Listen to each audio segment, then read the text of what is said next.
Hello नमस्कार and welcome back to your own YouTube channel Philo math PM. आज का हमारा टॉपिक है बेटा equations of a straight line, जो कि एक अच्छा चैप्टर है, इंटरेस्टिंग चैप्टर है और इम्पोर्टेंट चैप्टर भी है।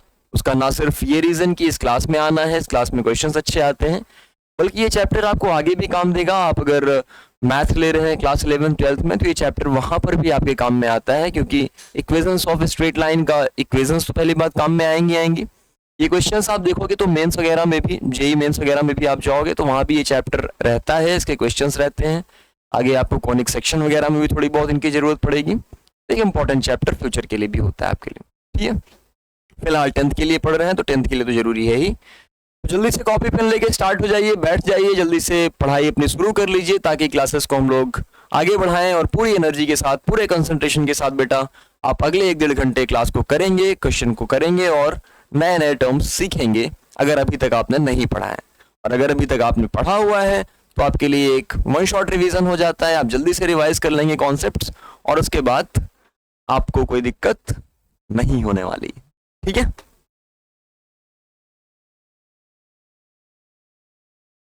टॉपिक पे आने से पहले थोड़ा सा मैं आपको इंट्रो ले चलूंगा इक्वेशंस ऑफ स्ट्रेट लाइन के कॉन्सेप्ट के लिए। बेटा मैं स्ट्रेट लाइन की बात करता हूं आपसे।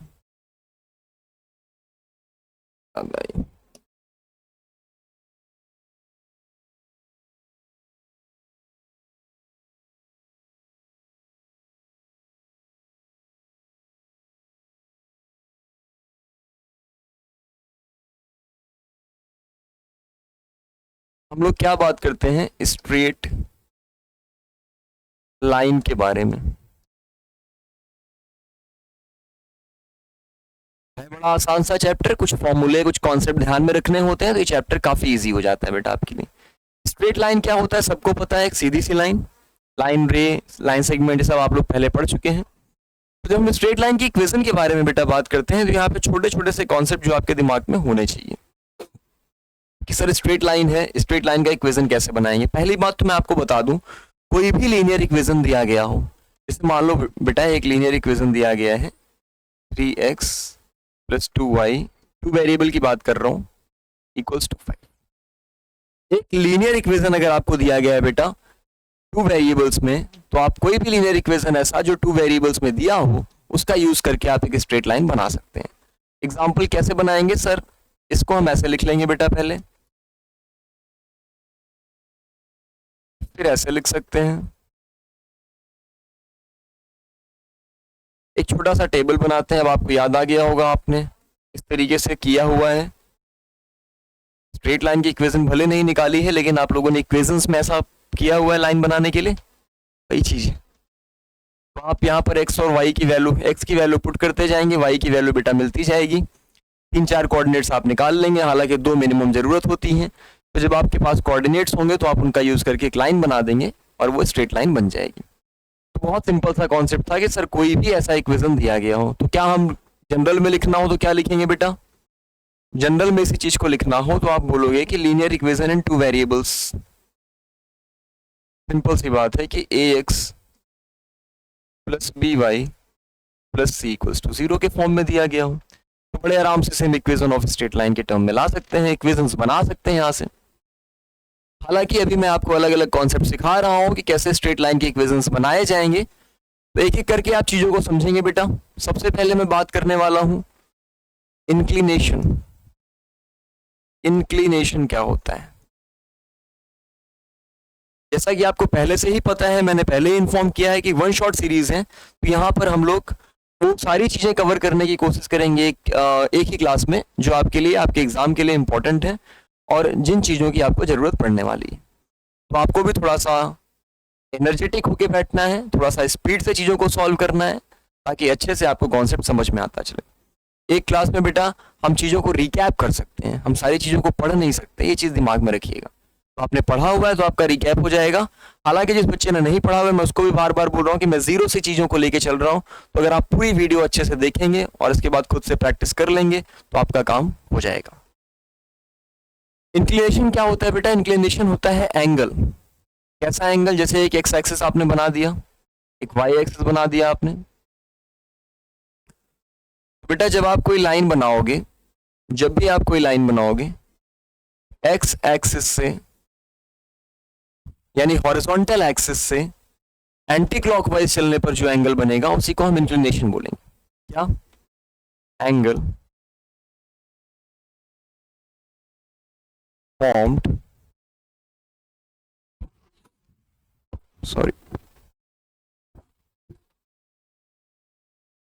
between the horizontal axis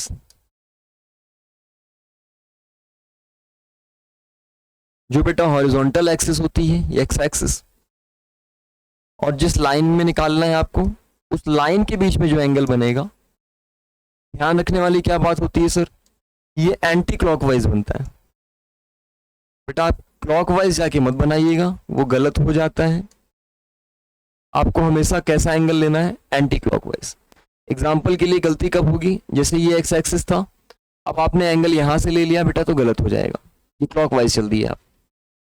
दूसरा मैं बना दे रहा हूं आपके लिए, ये मान लेते हैं इस तरीके से लाइन है, तो बेटा ये एंगल मत लीजिएगा, इधर वाला लेना पड़ेगा आपको, ये सही है। इतनी बात क्लियर हुई सभी को? कोई कंफ्यूजन तो नहीं बेटा? ये वाला प्रोसेस गलत हो जाएगा। सिंपल सी बात मैंने आपको बताई, क्या सभी बच्चे को ये बात क्लियर है? कोई दिक्कत नहीं है?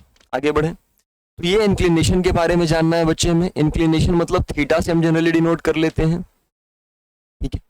ये सारी चीजें जो रिक्वायरमेंट है उनको रहने देता हूं, बाकी चीजें हटा देता हूं।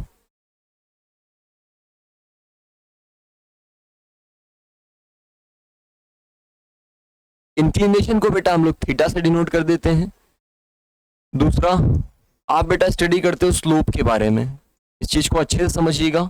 स्लोप या इसी को आप बोलते हो ग्रेडियंट। क्या बोलते हैं? ग्रेडियंट।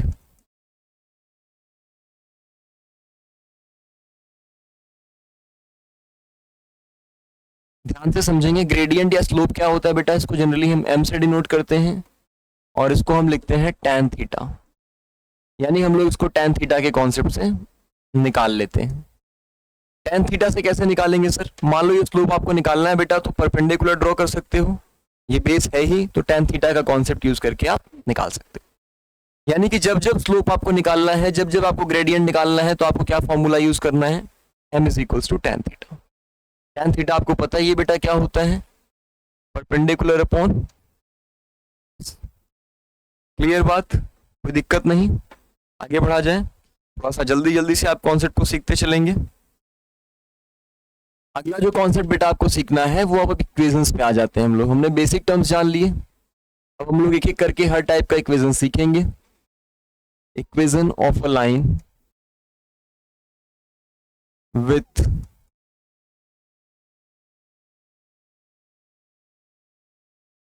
स्लोप। स्लोप बेटा आपको दिया गया है कि m है, एंड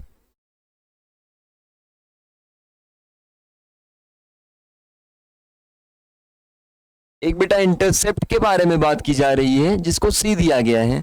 आपके दिमाग में ये आता है कि सर इंटरसेप्ट क्या होता है? मैं हर एक टर्म को बताऊंगा, आपको कंफ्यूजन नहीं होने पाएगी, आप बिल्कुल टेंशन मत लीजिए, हर एक चीजें आपकी क्रिस्टल क्लियर होंगी, बस फोकस आपका बना रहना चाहिए।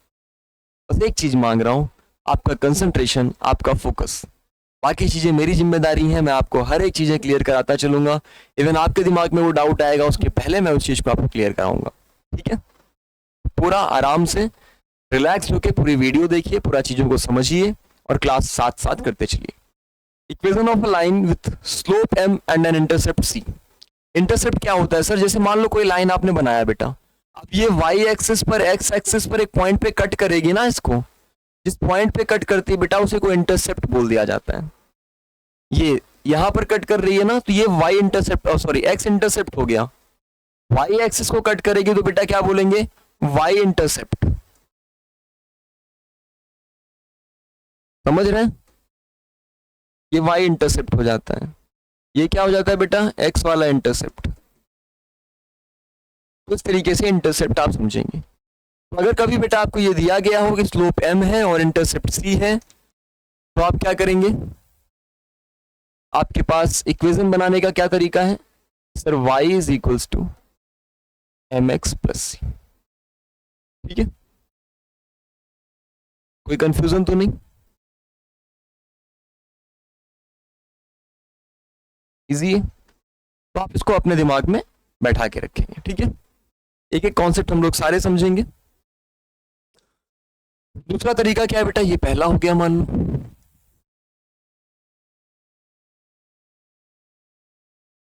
Equation of a line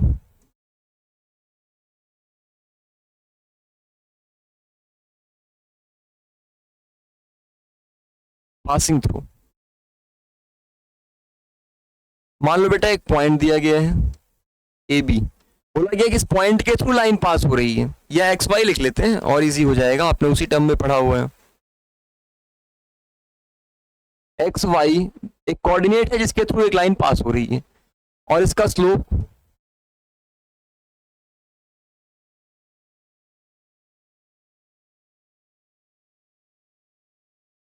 M दिया गया है। अब देखेंगे कि इसका इक्वेशन क्या बनेगा।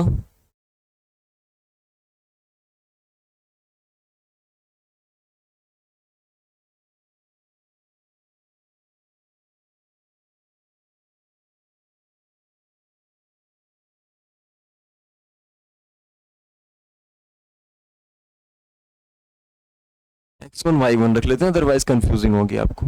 y minus y one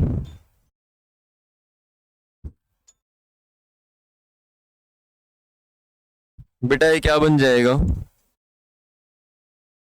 y minus y one equals to x minus. Clear बात, ये मैं आपको बॉक्स में एनक्लोज करके दे रहा हूं, आपको खोजने की जरूरत नहीं पड़ेगी, आप आराम से इन पॉइंट्स को नोट करते चलिएगा अपनी कॉपी में, या अगर नोट है तो आप एक बार रिकॉल करते चलिएगा, तो आपको सारी चीजें क्लियर होती चलेंगी। अच्छा बेटा, इस चीज को एक और नाम से जाना जाता है, इसको बोलते हैं वन पॉइंट फॉर्म। क्या बोलते हैं, one point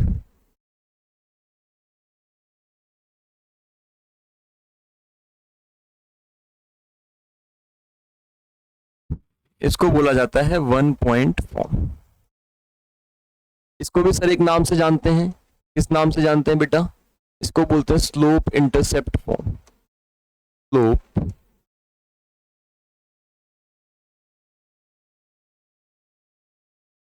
intercept form.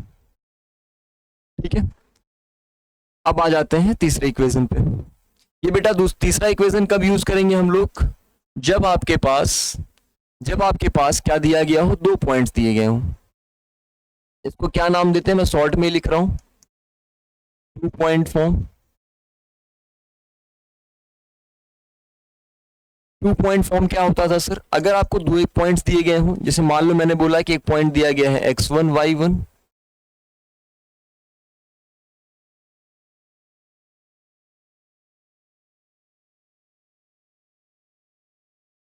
x1 y1 बेटा, और दूसरा पॉइंट क्या दिया गया है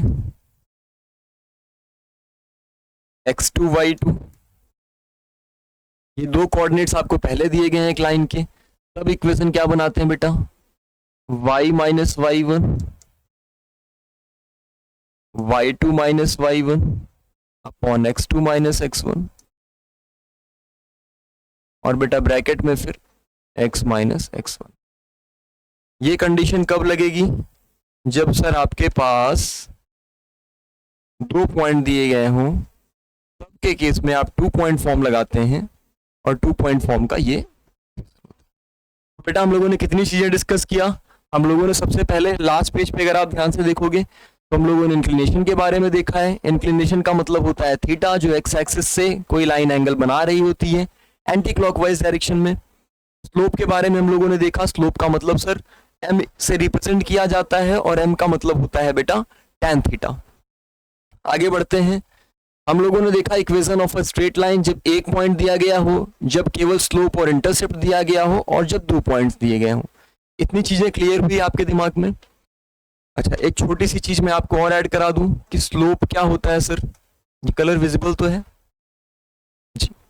स्लोप क्या होता है किसी लाइन का, आप पीछे देख चुके हो कि सर स्लोप ऑफ लाइन निकालने का कोई और तरीका आपके पास क्या हमेशा दिया ही होगा? नहीं बेटा, हमेशा दिया नहीं होगा, इसको आप निकाल भी सकते हो। अगर दो पॉइंट्स आपको दिए गए कि सर एक पॉइंट है x1 कॉमा y1 और दूसरा कोऑर्डिनेट मैंने लाइन का दे दिया बेटा आपको x2 कॉमा y2। मैंने कहा इन दो कोऑर्डिनेट्स के थ्रू लाइन पास हो रही है, अब आप इसका स्लोप बताओ। तो आपके पास क्या तरीका होता है बेटा, y2 minus y1 upon x2 minus x। ये स्लोप निकालने का तरीका होता है। क्या होता है? स्लोप निकालने का बेटा तरीका होता है। ठीक है, जब क्या दिया गया हो, दो पॉइंट्स आपको यानी दो कोऑर्डिनेट्स आपको दिए गए। सिंपल सी तरीके थे, ये कुछ बेसिक्स थे जो आपको क्लियर होने चाहिए, जो आपके दिमाग में एकदम अच्छे से होने चाहिए, तब बेटा आप क्वेश्चंस को लगा पाते हैं, तब आप क्वेश्चंस को टैकल कर पाएंगे। तो आई होप अब ये सारे बेसिक कॉन्सेप्ट्स आपके रिकॉल हो चुके हैं। अब हम लोग क्वेश्चन की तरफ बढ़ सकते हैं। आइए एक छोटा सा क्वेश्चन मैं आपके सामने रख रहा हूं, जल्दी से बेटा इसको बताएंगे। Find the slope of a line whose inclination is 60 degree. Slope of a line whose inclination is 60 degree. अभी मैंने आपको सिखाया कि इंक्लिनेशन का मतलब बेटा होता है थीटा। थीटा की वैल्यू दी गई है 60 डिग्री। तो सर स्लोप कैसे निकालते हैं? स्लोप तो होता था m, और m का मतलब होता था बच्चे tan थीटा। तो tan थीटा का मतलब थीटा की जगह आप 60 पुट कर दीजिए, यानी tan 60, और tan 60 की वैल्यू बच्चे को पता है √3 होती है। राइट, आसान था, ये तो बहुत आसान था। कोई बात नहीं, थोड़ा सा बढ़ाते चलेंगे, आराम आराम से सीखते चलिए, एंजॉय करते चलिए बस। Find the equation of a straight line whose inclination is 45। Again concept मिलता चले, आप उसको नोट करते चले बेटा। सबसे बढ़िया एंगल होता है 45 डिग्री। इक्वल डिवाइड करता है, वैल्यू भी बनाती है tan थीटा में। कुछ y intercept is -3। Sir y intercept है, हाँ बेटा c से ही डिनोट करते हैं, जो भी दिया है उसको नोट कर लीजिए। सर फॉर्मूला क्या था हमारे पास? कि फॉर्मूला तो था y is equals to mx plus c. मैं बार बार वो चीजें जब लिखता चलूंगा तो आपके दिमाग में वो चीजें सेव होती जाएंगी, रिकॉल करते चलेंगे आप पीछे जो आपने याद किया है। तो y और x तो सर पता नहीं है, कोई बात नहीं, इक्वेशन में सब कुछ कहाँ मांगता है, सब कुछ थोड़े मांगता है। सर m भी नहीं पता, निकाल ले बेटा। m का मतलब tan थीटा। tan थीटा कैसे निकालेंगे? थीटा तो दिया ही गया है, और क्या चाहिए आपको? 1 आ गया बेटा। तो यहां पर क्या लिखोगे? 1 इंटू एक्स भी नहीं पता, c की वैल्यू पता है बेटा आपको -3। तो क्या हो जाएगा बेटा ये x -3 y is equals to, यही आपका इक्वेशन बन जाएगा। किसी बच्चे को और इसको एक्स्ट्रा लिखना है तो आप इसको ऐसे भी लिख सकते हैं, आप इसको ऐसे भी लिख सकते हैं कि सर y को उधर भेज दें, x minus y minus 3 is equals to. Same बात है बेटा, दोनों चीजें सेम है, इसमें किसी में भी आपका नंबर नहीं कटेगा, परेशान मत होइए। Next question, the equation of a straight line is 3x minus 3y minus 7 equals to 0। देख रहे हैं लेवल बढ़ गया, निकालिए। ये लग रहा होगा ना नया नया से, अलग राइटिंग में मैंने ही लिखा है, टाइपिंग मिस्टेक हो गई थी, ऐड करना पड़ा। ठीक है, equation of a straight line बेटा आपको दिया गया 3x minus 3y minus 7 equals to 0। बड़ा बढ़िया, अभी तक तो बनाते थे, अब पहली बार बना के दे दिया गया। खुश होइए। ग्रेडियंट ऑफ द लाइन आपसे पूछा गया है। ग्रेडियंट का मतलब बेटा क्या पूछा गया है? स्लोप पूछा गया है।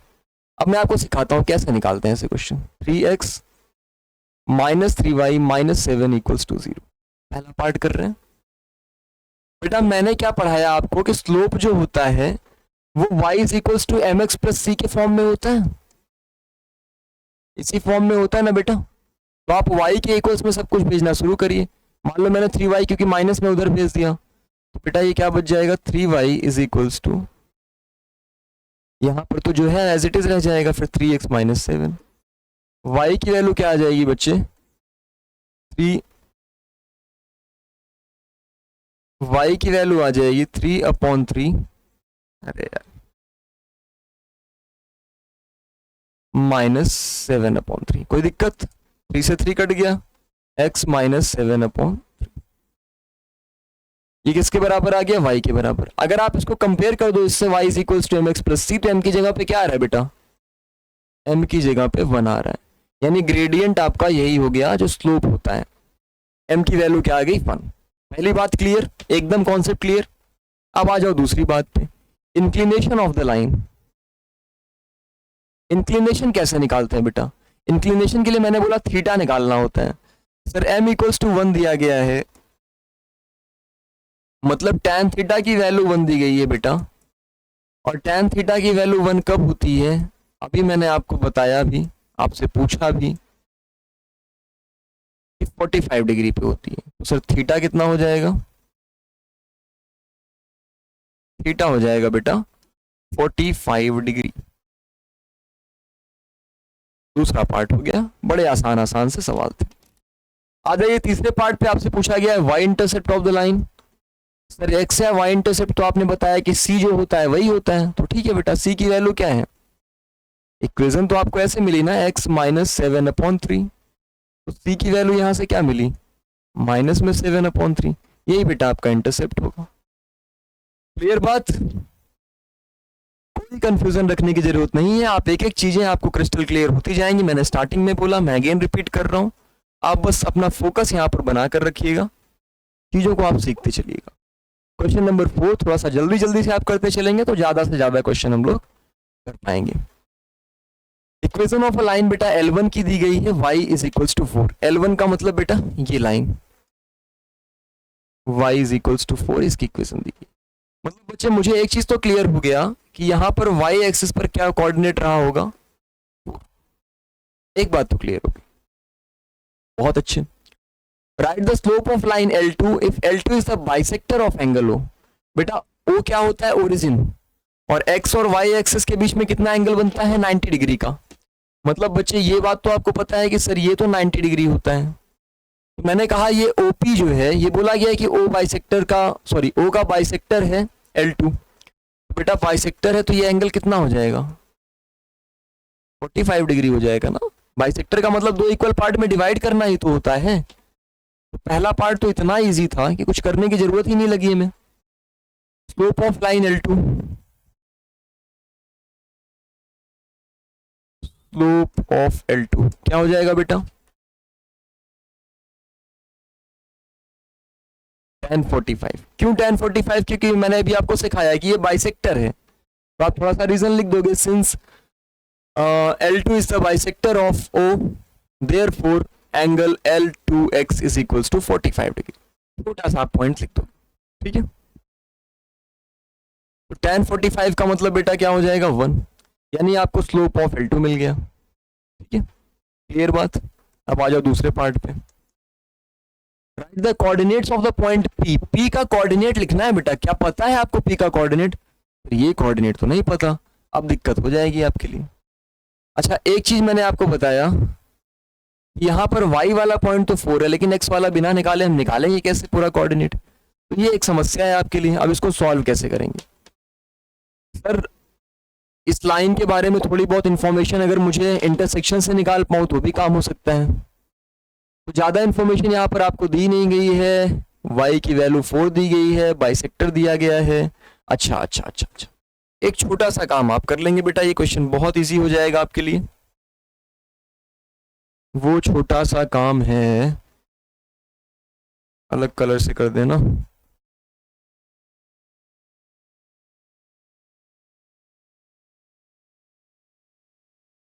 आरा जुगाड़ है, देख रहे हो विनोद। तो बेटा एक कंस्ट्रक्शन हमने किया, यहाँ पर हमने क्या किया कि P से इस लाइन पर, अरे बस भाई इतनी ज्यादा जरूरत नहीं है, P से बेटा इस नीचे वाली लाइन यानी x एक्सिस पर हमने एक परपेंडिकुलर ड्रॉ किया। परपेंडिकुलर ड्रॉ करने का एक सिंपल सा मकसद है, ठीक है। हमने एक परपेंडिकुलर ड्रॉ किया, इससे हमें फायदा क्या हो जाएगा कि अब आप देखोगे बेटा ये 90 डिग्री है, ये 45 था, मतलब ये सर 45 डिग्री का हो जाएगा। कोई दिक्कत तो नहीं होगी आपको ये चीज कहने में, कोई झिझक संकोच तो नहीं, मतलब सर ये 45 डिग्री। अगर ये 45 डिग्री हो गया तो बेटा आप बताएंगे क्या ये आइसोसेलेस ट्रायंगल नहीं बन गया? क्या ये आइसोसेलेस ट्रायंगल नहीं बन गया? क्या इनकी साइड्स इक्वल नहीं हो गई? अगर आप कह रहे हो कि सर ये y इक्वल्स टू 4 था, मतलब ये वैल्यू 4 थी m से p तक, यही कहना चाह रहे हैं आप? अगर ये वैल्यू 4 थी तो सर o से m तक भी 4 होना चाहिए, क्योंकि आइसोसेलेस ट्रायंगल है। फिर से बता रहा हूं कि अगर यहां पर 4 था मतलब ये pm की वैल्यू 4 है। अगर ये बेटा 4 यूनिट्स है तो om की वैल्यू भी तो 4 यूनिट्स होंगी, क्योंकि आइसोसेलेस ट्रायंगल है। तो कोऑर्डिनेट क्या हो जाएगा? 4,0। आप क्या लिखेंगे? एज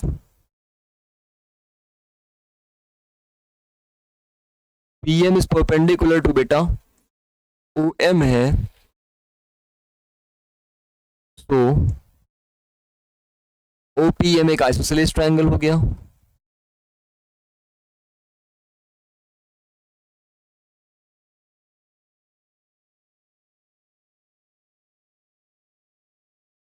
और बेटा अगर ये आइसोसेलेस ट्रायंगल है तो एक सिंपल सी बात आपके दिमाग में क्लियर होनी चाहिए कि OM equals to MP।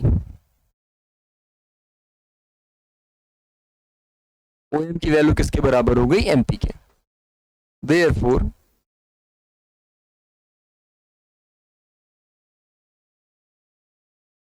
Coordinates क्या हो गए बेटा? किसके? M के 4,0। अब बात क्लियर हो?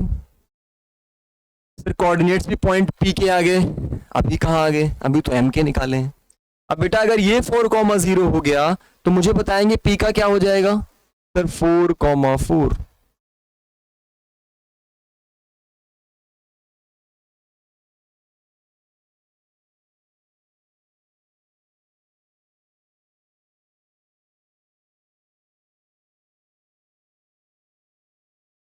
क्या हो गया? 4,4। बात समझ में आ गई? अब आगे बढ़ते हैं। तो आपसे पूछा गया find the equation of L2। क्या ये किसी बच्चे को दिक्कत होगी निकालने में? होनी तो नहीं चाहिए। L2 का इक्वेशन निकालना है सर। एक पॉइंट है हमारे पास और एक स्लोप है हमारे पास। तुरंत पीछे ले चलता हूं मैं आपको। मैंने क्या बताया कि जब आपके पास एक पॉइंट हो, एक स्लोप हो, तो ये इक्वेशन यूज करेंगे। अब देखिए इसका यूज कैसे होता है। देखिए देखिए भैया, सीख सीख के चलेंगे, समझ में आता चलेगा, कॉन्सेप्ट क्लियर होता चलेगा। एक पॉइंट कौन सा है सर? 4,4। तो इक्वेशन कैसे बनती है बेटा? y माइनस y1 कितना हो जाएगा सर? 4 हो जाएगा। m कितना है बच्चे? m निकाल चुके हो आप लोग 1, ब्रैकेट में x माइनस x1 कितना है? ये भी 4। y minus 4 is equals to x minus 4। क्या कोई दिक्कत तो नहीं आ रही है ना? क्लियर हो रहा है? माइनस फोर वैसे भी कैंसिल हो जाएगा। सो इक्वेशन क्या आ जाएगी बेटा? y is equals to x, या फिर x minus y is equals to 0। कोई सा भी आप लिख सकते थे, कोई दिक्कत वाली बात नहीं थी। क्लियर है? मूव ऑन करें। नेक्स्ट,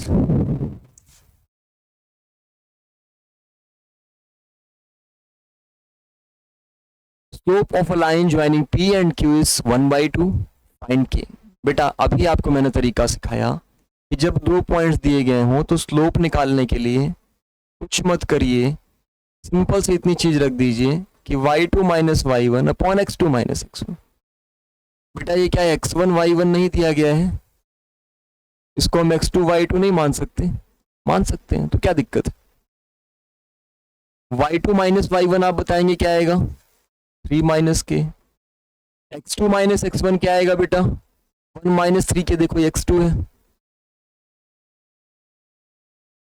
x1 को माइनस कर रहे हो मतलब आप किसको माइनस कर रहे हो? 6 को माइनस कर रहे हो। स्लोप कितना दिया है सर? 1/2 दिया है। ठीक है, चीजें आसान है, क्रॉस मल्टीप्लाई कर लो, उधर जाएंगी चीजें। अच्छा पहले एक एक स्टेप और कर लो, थोड़ा सा और छोटा हो जाए। ये बेटा 1 माइनस 6 कितना हो जाएगा? -5। अब आ जाओ, क्रॉस मल्टीप्लाई कर दो।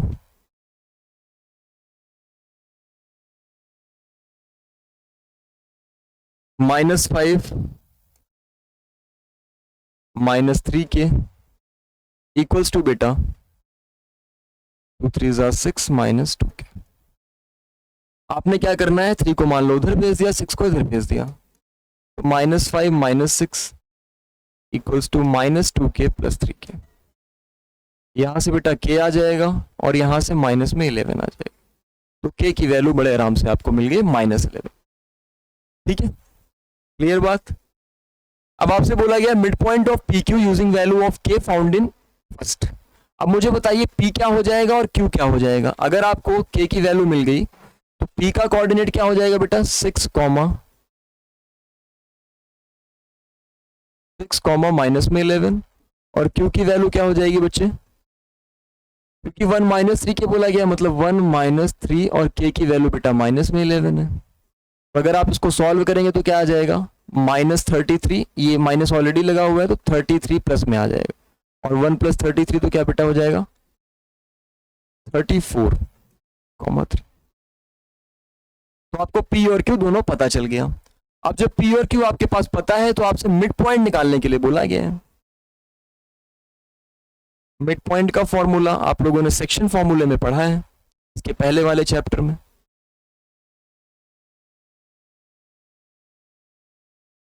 Mid point of P Q कैसे निकालते हैं बेटा, x2 माइनस x1 ऐसे निकालते हैं। अरे भाई x1 प्लस x2 करके निकालते हैं, थोड़ा सा कंसंट्रेशन बढ़ा लीजिए। कॉमा y1 प्लस y2, ऐसे मिड पॉइंट निकाला जाता है। तो पी क्यू का मिड पॉइंट आप निकाल रहे हैं बेटा, तो क्या हो जाएगा, 6 में 34 ऐड कर लीजिए, अपॉन में 2 कर दीजिए, कॉमा बेटा माइनस में 11 प्लस 3 कर दीजिए, अपॉन में 2 कर दीजिए।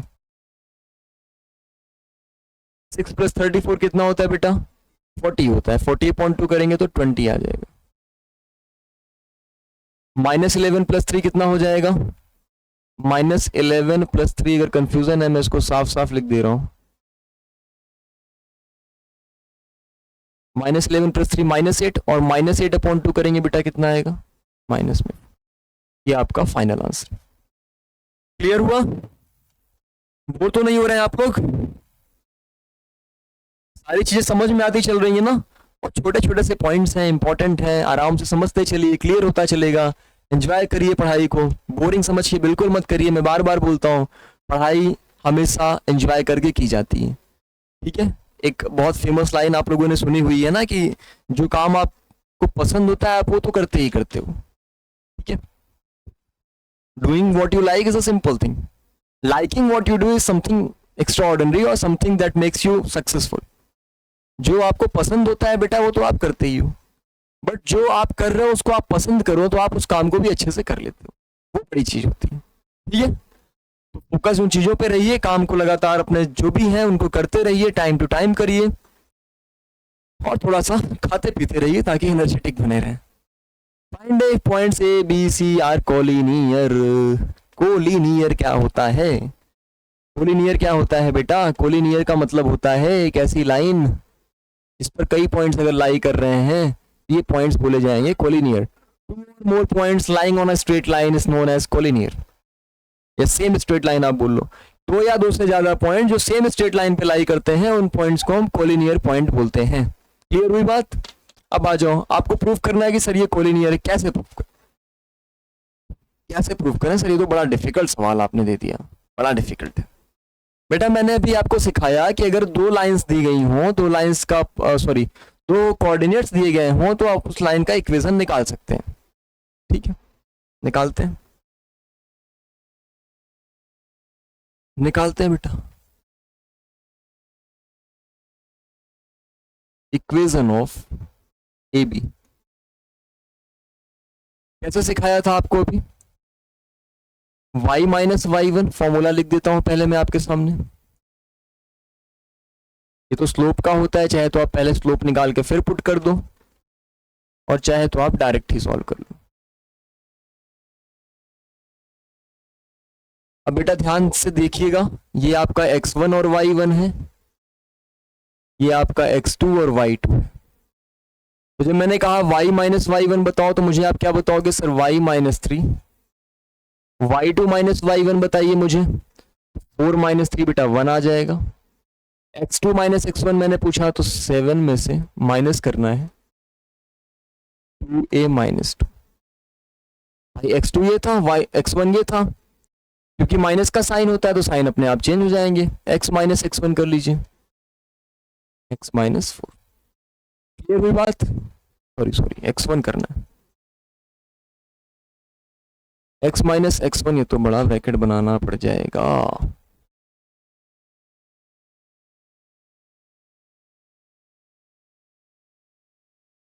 ठीक है, कोई दिक्कत तो नहीं? अब आ जाइए, y माइनस 3 इज इक्वल्स टू 1 अपॉन, कुछ सॉल्व होगा बेटा, 7 माइनस 2 5 आ जाएगा। कुछ नहीं होगा यहाँ पर, कुछ नहीं हो सकता। y और x के टर्म में चीजें आ चुकी हैं। आप इस इक्वेशन का लाइन आपको थोड़ा सा कॉम्प्लिकेटेड सा मिला हुआ है, तो अभी मैं इसको ज्यादा डिटेल में लेके नहीं जा रहा हूँ। मैंने क्या किया, इसको एक साइड में चलो शिफ्टिंग कर देता हूँ। y माइनस 3 5 माइनस 2a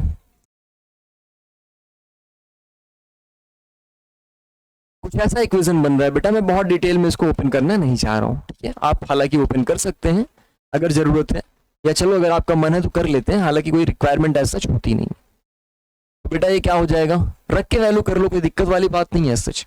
अगर आपको ये इक्वेशन पता चल गई है कि लाइन की ये इक्वेशन है सर, तो कोलिनियर होने का मतलब कि उस पर जितने भी पॉइंट्स आएंगे सब उस लाइन को सेटिस्फाई करने चाहिए, मतलब ये वाला पॉइंट भी सेटिस्फाई करना चाहिए। तो ये वाला पॉइंट क्या हो गया बेटा, अगर इसको x और y की जगह पे हम रख दें तो ये सेटिस्फाई कर जाना चाहिए इस इक्वेशन को, तब तो सही है। तो ये रख के देखते हैं, y की जगह क्या रखेंगे बेटा, 2 माइनस 3, अच्छा ब्रैकेट लगा हुआ है, 5 माइनस 2, इसमें कुछ नहीं कर सकते। x की जगह क्या रखेंगे बेटा, 2a plus 5 minus 2a minus 2। Clear हुई बात? अगर इस चीज को सेटिस्फाई करना था तो यहां पर सारी चीजें कट जाती और इक्वल आ जाती, लेकिन एक दिक्कत है, कटने के चांसेस तो बेटा नहीं दिख रहे हैं। कटने के चांसेस तो नहीं दिख रहे हैं। उसका रीजन क्या है कि उधर से 2a तो कैंसिल हो जाएगा, लेकिन इधर वाला 2a बचा रह जाएगा। अच्छा a निकालना है, कॉलिनियर दिया है, ओह शिट, हे भगवान क्या क्या हो रहा है। तो बेटा ये -1 आ गया, 5 माइनस 2a को एज इट इज रहने दो अभी। ये 2a से बेटा 2a चला जाएगा, 5 माइनस 2 3 आ जाएगा। यहाँ से मल्टीप्लाई करेंगे बेटा इसको, -5, ये +2a हो गया, इक्वल्स टू 3। 5 को उधर भेज देंगे बेटा, 2a की वैल्यू 5 + 3 8 हो जाएगी, और a की वैल्यू प्यारे बच्चों 4 आ जाएगी। सिंपल था बेटा। एक सिंपल सी बात इसमें आप ध्यान में रखना होता है कि जब कॉलिनियर दिया गया होगा, मतलब 2 या 2 से ज्यादा जो भी पॉइंट्स दिए गए हैं, तो ये एक लाइन को सेटिस्फाई करेंगे। जितने भी पॉइंट्स एक लाइन पर आएंगे वो सारे पॉइंट्स उस लाइन को सेटिस्फाई करते हैं। तो यहाँ पर बेटा हमें 3 पॉइंट्स मिले हुए थे, हमने 2 पॉइंट का यूज करके इक्वेशन बना लिया, तो हमें कुछ ऐसा इक्वेशन मिला। अब मैंने क्या कहा कि अगर ये लाइन कोलिनियर है, अगर ये पॉइंट्स कोलिनियर हैं, तो ये सी वाला पॉइंट इस लाइन को सेटिस्फाई करना चाहिए। तो सी वाले पॉइंट को उठा के इस लाइन की इक्वेशन में डाल दिया हमने, इसको सेटिस्फाई करेगा, और करेगा तो ए की वैल्यू मिल जाएगी। ठीक है, क्लियर बात? आ रहा है समझ में? बाउंस करके ऊपर से तो नहीं निकल रहा है?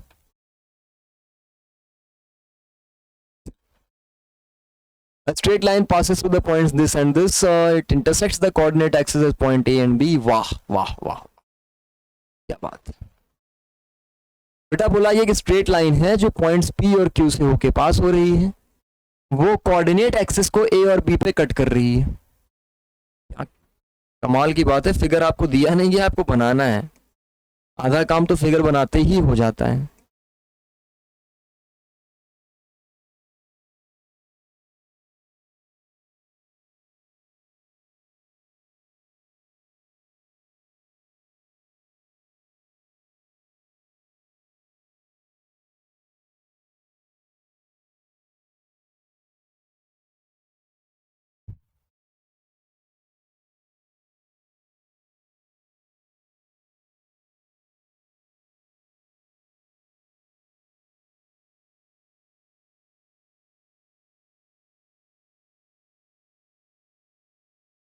ठीक, तो आपके पास एक स्ट्रेट लाइन है, चलो ये मान लो एक्स वाई एक्सिस हो गई हमारी।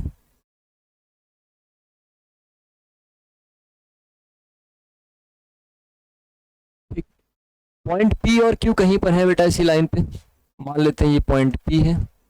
पी का कोऑर्डिनेट बेटा आपको दिया गया है -1,4। इस पॉइंट को बच्चे आप क्यू मान लीजिए। क्यू का कोऑर्डिनेट दिया गया है 5, -2। ठीक है, 5 मेरा 5 जैसा नहीं लग रहा है क्या?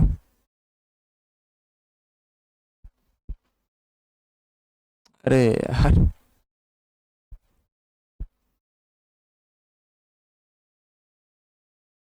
ए और बी बोला गया है कि इंटरसेप्ट बनेंगे एक तरीके से, या कोऑर्डिनेट एक्सिस को कट कर रहे हैं, जो इंटरसेक्ट कर रहे हैं उस पॉइंट को बोलेंगे, तो बेटा ये ए हो गया, ये बी हो गया। M is the mid point of the line segment A B. A B का मिड पॉइंट है कहीं पर बेटा एम।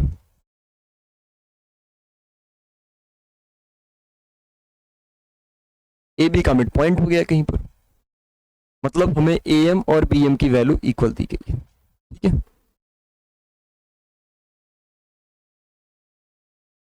अब बात करते हैं equation of the line. Find the equation of the line. कौन सी लाइन? अच्छा ठीक है, इक्वेशन ऑफ द लाइन निकालना तो कोई दिक्कत नहीं होगी बेटा। पहला कॉन्सेप्ट जो आपको बोला गया है कि sir equation of the line निकालिए, इसमें आपको दिक्कत नहीं होनी चाहिए। रीजन क्या है कि आपको 2 पॉइंट्स पता है, P और Q। तो हम लोगों ने जो तरीका सीखा था y माइनस वाई वन, देखो बेटा इसमें मैं लिख दे रहा हूं, x1 की वैल्यू क्या हो जाएगी -1, x2 की वैल्यू क्या हो जाएगी 5, y1 की वैल्यू क्या हो जाएगी 4, और y2 की वैल्यू क्या हो जाएगी -2। अब इक्वेशन बना सकते हैं, अब कोई दिक्कत नहीं है। y माइनस y1 क्या है बेटा, जल्दी जल्दी जल्दी जल्दी 4, y2 minus y1 -2 -4, x2 minus x1 5, minus -1 करेंगे तो प्लस हो जाएगा बेटा, x माइनस x1।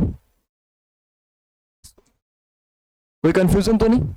एक बार सारी चीजें चेक कर लीजिएगा। y माइनस y1 है, ठीक है, y2 minus y1 -2 -4 upon x2 minus x1, ठीक है, x माइनस x1। आप बेटा इस तरीके से सारी चीजों को लिख के करेंगे ना तो कंफ्यूजन नहीं होगी और आपको नंबर भी मिलेगा। बस एक स्टेप और पढ़ा दीजिएगा, यहाँ पहले फॉर्मूला भी नोट कर दीजिएगा, उसके बाद ये लिखिएगा।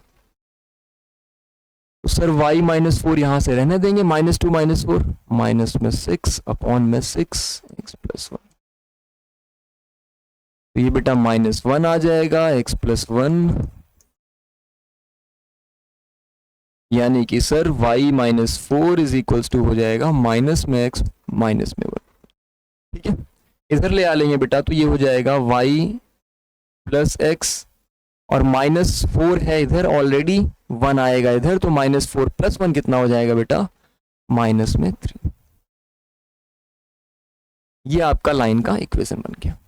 ठीक है, अब दूसरी चीज हमसे आपसे क्या बोली गई है? दूसरी चीज ये बोली गई coordinates of A and B. Sir A और बी का कोऑर्डिनेट क्या होगा? कुछ भी होगा, मुझे एक चीज तो पता है कि ए का जो कोऑर्डिनेट आएगा बेटा, ये y पर तो कुछ है लेकिन x पर कुछ नहीं है, तो ये y, 0 आएगा। b का जो कोऑर्डिनेट आएगा बेटा, ये x, 0 आएगा क्योंकि y पर इसकी वैल्यू 0। तो जब मैं a का कोऑर्डिनेट निकाल रहा हूं बेटा, तो मैं क्या करूंगा, x को 0 रखूंगा इसी इक्वेशन पे, क्योंकि इसी लाइन पे है ना ये पॉइंट्स, तो इस लाइन के इक्वेशन को सेटिस्फाई करने चाहिए। सेटिस्फाई करने का मतलब ये पॉइंट्स रखने पर इक्वेशन जो है इक्वल आ जानी चाहिए, LHS RHS। ए पर क्या रखेंगे बेटा, y वाला कोऑर्डिनेट 0 रखिएगा, सॉरी x वाला कोऑर्डिनेट क्या होगा, उल्टा तो नहीं रखा हुआ है, उल्टा ही रखा हुआ है, सॉरी यहां पर उल्टा लिख दिया है। ये x तो 0 है ना, y वाला कोऑर्डिनेट तो है, तो आप क्या रखेंगे बेटा, y वाला एज इट इज रहने देंगे, y + x की जगह पे 0 रख देंगे, -3 = 0। अब आप बताओगे बेटा क्या हो जाएगा, y -3 = 0, या फिर y की वैल्यू 3 आ जाएगी। a का कोऑर्डिनेट क्या हो गया, a का कोऑर्डिनेट क्या हो गया 0, ठीक है, कोई कंफ्यूजन तो नहीं? अच्छा, कुछ बच्चों के दिमाग में ये आ रहा होगा कि सर एक बात बताइए, आपको कैसे पता कि ये फर्स्ट क्वाड्रेंट में लाइन है? ऐसा तो कोई बच्चा नहीं जिसके दिमाग में ये बात आई हो, है? बेटा ये कोऑर्डिनेट्स ध्यान रखिएगा, -1,4 क्या होता है सेकंड क्वाड्रेंट में, 5, -2 यानी x पॉजिटिव y नेगेटिव कहाँ होगा, फोर्थ क्वाड्रेंट में। इसीलिए मुझे पता चला कि ये ऐसे लाइन बनेगी। तो दिमाग में चीजें रखिएगा। आप आ जाओ बेटा बी वाले पर। बी में क्या है, x,0 तो y को 0 रख दो इस बार बेटा, 0 + x - 3 = 2। कहां पर रख रहे हैं इस इक्वेशन में, x - 3 = 0, यानी बेटा x की वैल्यू 0 आ गई, उल्टा लिख दिया, x की वैल्यू 3 आ गई। तो b के कोऑर्डिनेट को क्या लिख सकते हैं बेटा आप, 3,0। बात समझ में आ गई? चलिए, हमें सर इक्वेशन मिल गया, हमें कोऑर्डिनेट्स मिल गया। अब हमसे पूछा गया है sir coordinates of m। m तो बेटा मिड पॉइंट है ना, m क्या है, m तो मिड पॉइंट है ना, m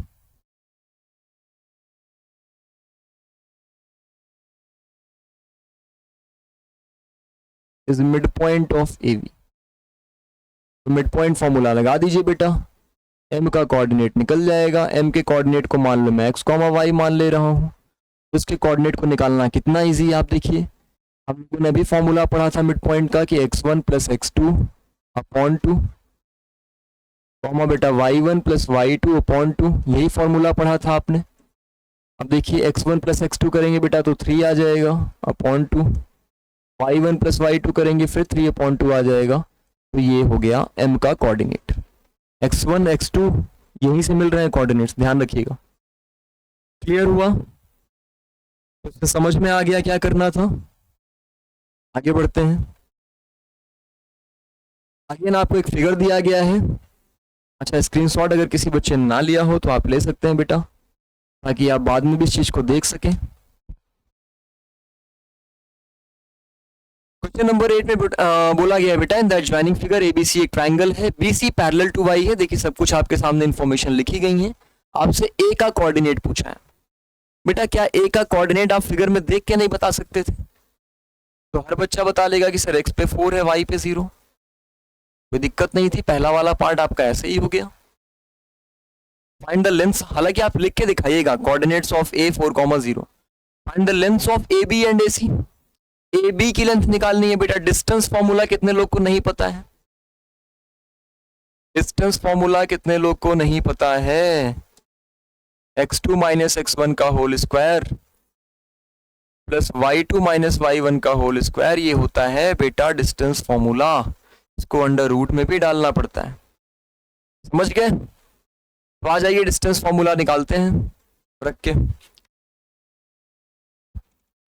AB और AC, AB का बेटा निकालेंगे। जब AB ले रहे हैं तो B के जो कोऑर्डिनेट्स होंगे वो x2 y2 होंगे, ध्यान दीजिएगा। -2 x2 हो गया, और A का कोऑर्डिनेट अच्छा पता ही है, -2 - 4 का होल स्क्वायर, y2 - y1 का होल स्क्वायर बेटा 3 - 0 का होल स्क्वायर। -2 - 4 करेंगे बेटा -6 आएगा, इसका स्क्वायर 36 हो जाता है, और 3 का स्क्वायर बेटा 9 हो जाता है। 36 और 9 कितना हो जाएगा, अंडर रूट में 47। AB की वैल्यू बेटा अंडर रूट में 47 होगी, और कुछ यहां पर आप नहीं कर सकते थे। या तो ये वाला कोऑर्डिनेट माइनस में रहा होता तो भी काम हो सकता था आपका।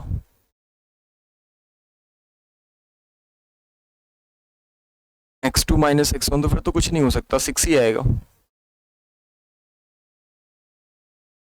ठीक है, √47 ही आएगा बेटा, फिर कुछ नहीं कर सकते।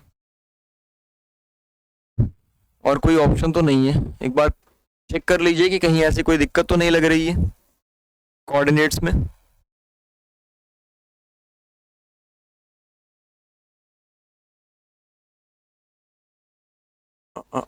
नहीं, सब ठीक है। अच्छा एक चीज, हाँ, ये चीज एक ध्यान रखिएगा, बाकी चीजें तो ठीक है। ये ध्यान रखिएगा बेटा, ये 45 होगा। 36 + 9 45 होता है ना। 45 को हाँ रूट से थोड़ा सा बाहर तो निकल सकता है, 45 का मतलब बेटा आप ऐसे लिख सकते हो 3 3 ज़ा 9 5 ज़ा 45, तो 3 दो बार है इसलिए बाहर आ जाएगा एक बार, तो 3√5 यूनिट्स। फिर बच्चे आपसे पूछा गया है कि सर आप BC की लेंथ बताइए।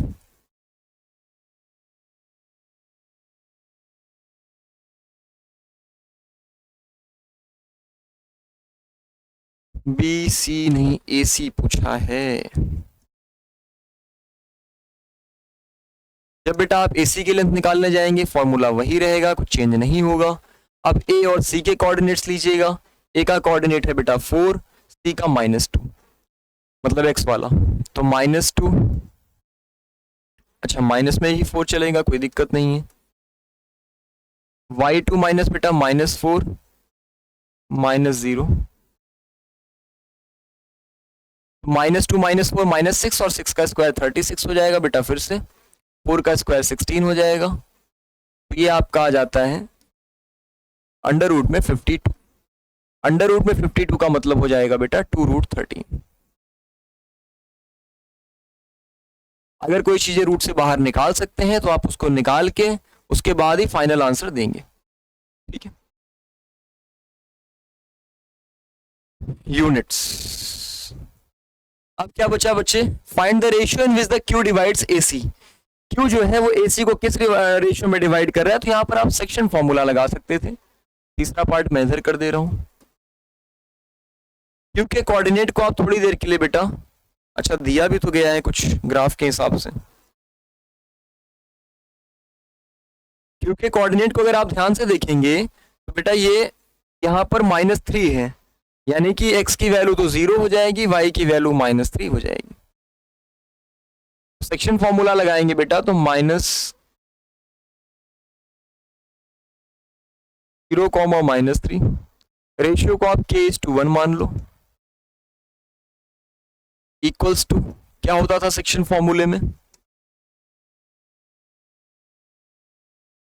सेक्शन फॉर्मूले में क्या रखते थे बेटा हम लोग, ये था आपका फॉर्मूला।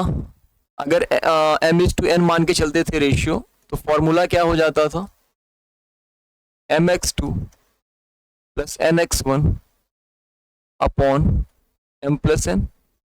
नहीं दिख रहा है, मैं दूसरी साइड लिख दे रहा हूं। अगर रेशियो m:n का होता था बेटा, तो आप इसको लिखते थे mx2 + nx1 अपॉन में m+n, comma my2 + ny1 upon में m+n। यही फॉर्मूला पढ़ा था आप लोगों ने। आइए इसी फॉर्मूले पे रखते हैं और देखते हैं कैसे आंसर निकलेगा। mx2 बेटा, m यहां पर क्या क्या चीजें हैं, सबसे पहले सारी चीजें नोट कर दो। x1 क्या दिया गया है आपको बेटा क्वेश्चन में, x1 कोई भी मान लो, कोई दिक्कत नहीं, मान लो आपने -2 मान लिया, तो x2 क्या हो जाएगा बच्चे, 4 हो जाएगा। y1 क्या हो जाएगा, -4, और y2 क्या हो जाएगा, ध्यान से देखिए, y2 0। m और n क्या है बेटा, यहां पर m की वैल्यू आपको मिल जाएगी k और n की वैल्यू मिल जाएगी बेटा 1। ये सारी चीजें इंफॉर्मेशन आपको मिल गई, तो अब इनको आप पुट करिए। कुछ कट तो नहीं रहा है, नहीं नहीं वैसे आ तो रहा है सारी चीजें, ठीक है। जब ये सारी इंफॉर्मेशन आपको मिल गई है बेटा, तो आप इनको वैल्यू पुट करिए फॉर्मूले में, आपका आंसर आ जाएगा। mx2 बेटा, m का मतलब k, x2 का मतलब 4, तो 4k हो गया। nx1 1 है, -2, तो बेटा ये -2 आ जाएगा।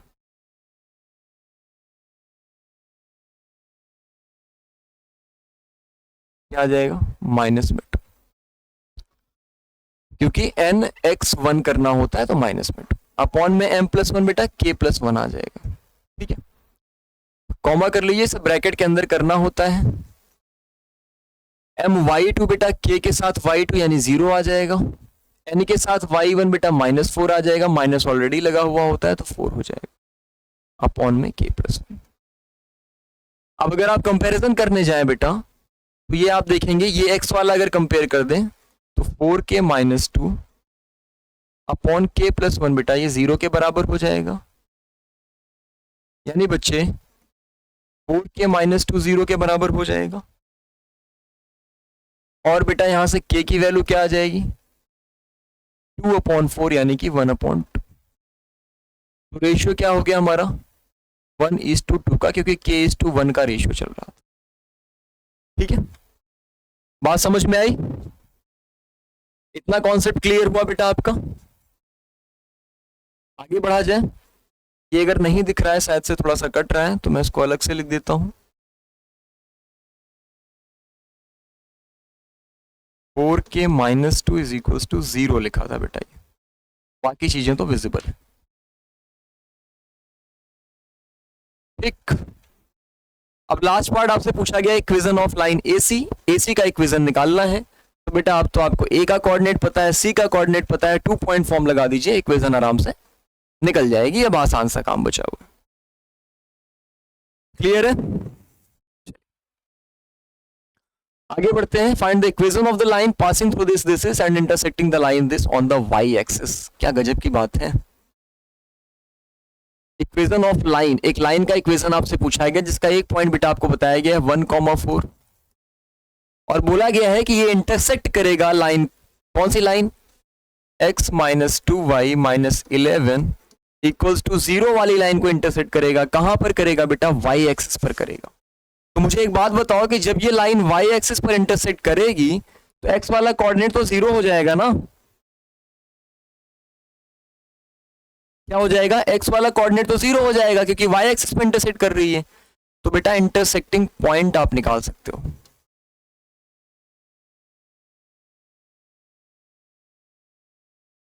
इंटरसेक्टिंग पॉइंट क्या होगा, इस तरह y एक्सिस पर कट कर रहा है यानी 0, y। इसमें रख दीजिए आप, x की जगह पे बेटा 0 हो जाएगा। तो 0 - 2y - 11 = 0। -2y बेटा 11 के बराबर हो जाएगा। y की वैल्यू माइनस में 11/2 आ जाएगी। तो कोऑर्डिनेट क्या आ गया बेटा, कोऑर्डिनेट आ जाएगा सो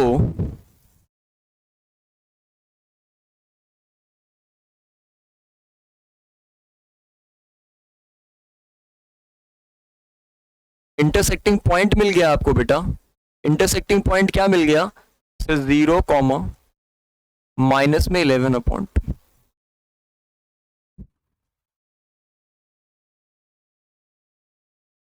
क्लियर हुई बात?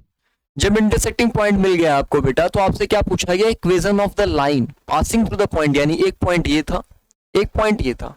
अब क्या करना है आपको, 2 पॉइंट फॉर्म लगा देना है। कौन सा फॉर्म, 2 पॉइंट फॉर्म। अगर आपके बिल्कुल समझ में नहीं आ रहा है, मैं थोड़ा सा आपको एक तरीका सिखाता हूं कि मान लो एक लाइन बेटा ये जो पहले दी गई है, ये वाली लाइन x - 2y - 11 = 0, ये एक लाइन थी।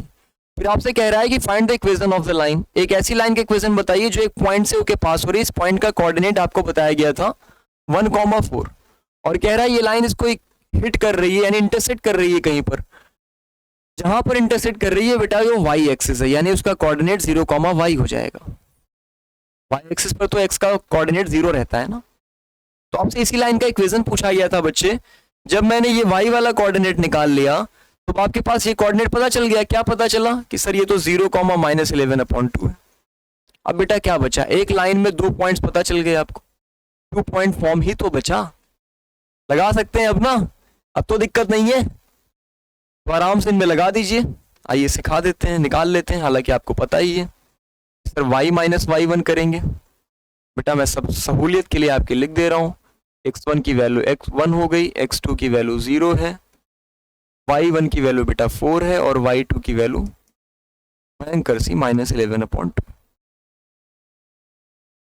तो बच्चे जब इक्वेशन लगाएंगे तो y - y1 रखते हैं, यानी कि 4 रख लीजिएगा।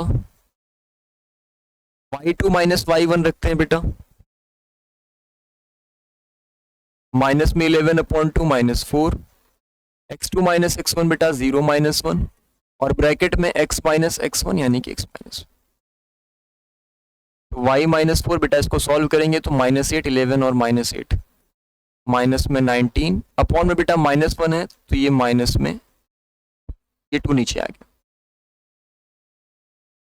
ये माइनस से माइनस कैंसिल हो गया, 2 उधर चला जाएगा, 2y माइनस 4 और इधर मल्टीप्लाई हो जाएगा बेटा 19x माइनस 90। अब अगर y वाले टर्म्स को मैं उधर भेज दूं तो 19x माइनस 2y और 4 उधर जाएगा तो माइनस 19 प्लस 4 कितना हो जाएगा बच्चे, माइनस 15 इक्वल्स टू 0। छोटा सा सिंपल सा इक्वेशन आपके सामने आ गया। क्लियर बात, क्या करना था, किस तरीके से सॉल्व करना था, कोई दिक्कत तो नहीं ना आप सबको? Moving on to the next question, 3 vertices of a parallelogram ABCD taken in order are A, B, ठीक है, C। पैरेललोग्राम दिया गया है बेटा, उसके 3 वर्टिसेस के बारे में बात की गई है। बोला गया है एक पैरेललोग्राम है और उसकी 3 वर्टिसेस कुछ आपको दी गई हैं कि sir A, B, C, D। इसमें मैंने 3 दे दिया आपको, चौथा गायब कर दिया। एक सिंपल सी बात बेटा पैरेललोग्राम वाले कॉन्सेप्ट में आप समझिएगा,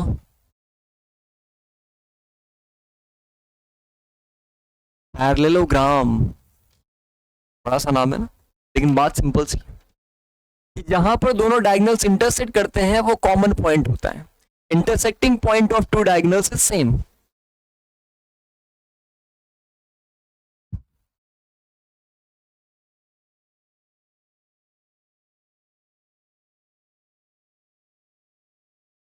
intersecting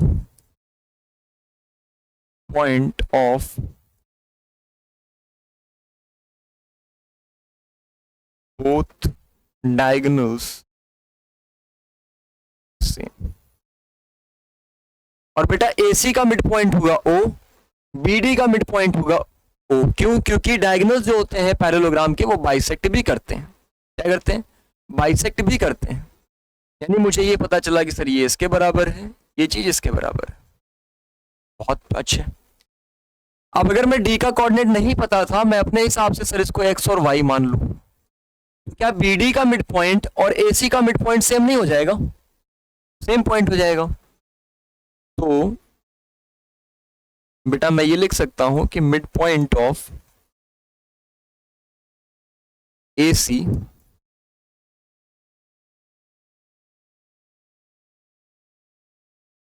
equals to mid point of BD। AC का मिड पॉइंट क्या है बेटा? A और C का कोऑर्डिनेट पता है? बिल्कुल पता है। A का कोऑर्डिनेट मैं यहां पे नोट कर लेता हूं 3,6। C का कोऑर्डिनेट बेटा 3,2 है। B का दिया गया है 5,10। AC का जब मिड पॉइंट निकालने जाएंगे तो x1 प्लस x2 मतलब 3 प्लस 3 6 हो जाएगा।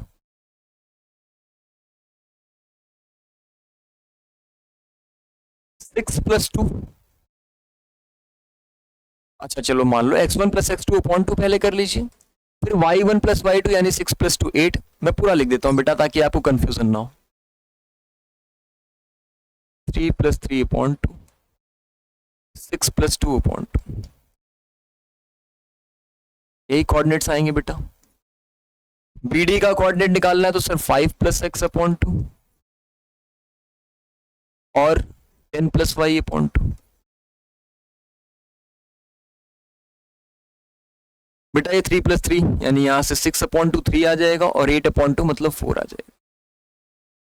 यहां तो कुछ नहीं कर सकते बच्चे। 5 प्लस x अपॉन 2 पहला, 10 प्लस y अपॉन 2 दूसरा। तो बेटा ये 5 प्लस x की वैल्यू यहां से निकालोगे, x वाला x के बराबर रखोगे तो 6 और x की वैल्यू 1 आ गई। ऐसे ही 10 प्लस y की वैल्यू निकालेंगे बेटा तो 2 इंटू 4 8 हो जाएगा और y की वैल्यू बच्चे माइनस में। तो क्या आ गया कोऑर्डिनेट्स? सर ये 1 कॉमा माइनस 2 आएगा। क्या आएगा? 1 कॉमा माइनस 2। सिंपल सी बात थी, कोई दिक्कत तो नहीं किसी को? ठीक है, सब सही चल रहा है। हाँ 10 10 10 10 ठीक ठीक ठीक ठीक। अब बात करते हैं बेटा length of diagonal BD। BD की लेंथ निकालनी है। BD डिस्टेंस फॉर्मूला लगा लेंगे, दूसरे पेन से कर लेते हैं।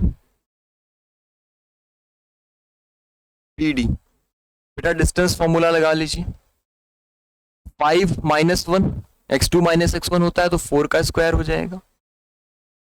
y2 माइनस y1 होता है बेटा 10 माइनस, तो माइनस में ऑलरेडी है तो 10 प्लस 2 12 हो जाएगा। 4 का स्क्वायर बेटा 16, 12 का स्क्वायर 144,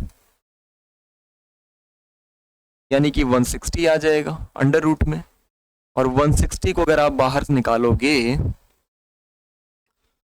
तो 16 टेंजा 4√10 आ जाएगा बेटा।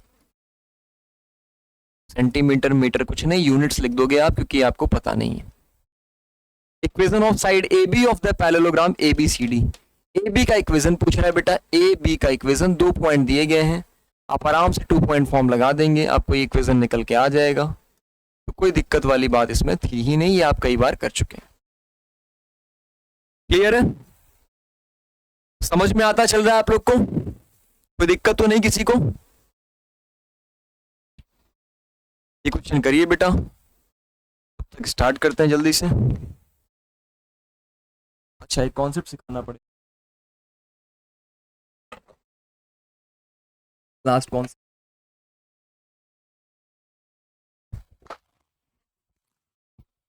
कोई ऐसा सच परेशान होने की रिक्वायरमेंट नहीं है आपको, एक कॉन्सेप्ट सिखाते हैं उसके बाद ले चलते हैं। दो छोटे छोटी सी चीजें आपको जानना है बेटा।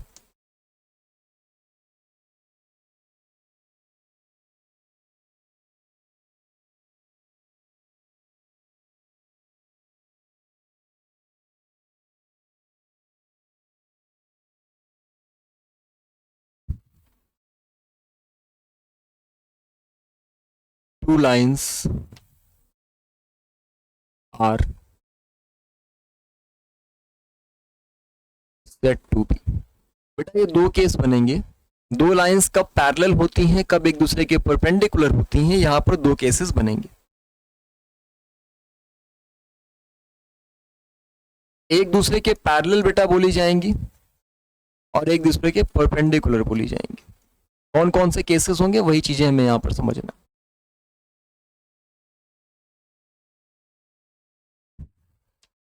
कहने का मतलब यह है बेटा कि दो लाइंस पैरेलल कब होंगी, जब उनका स्लोप इक्वल है।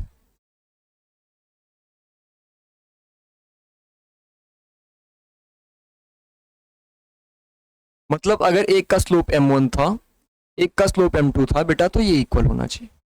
इतनी बात। दो लाइंस परपेंडिकुलर कब कही जाएंगी बेटा, जब इनके स्लोप का प्रोडक्ट -1 आ जाए।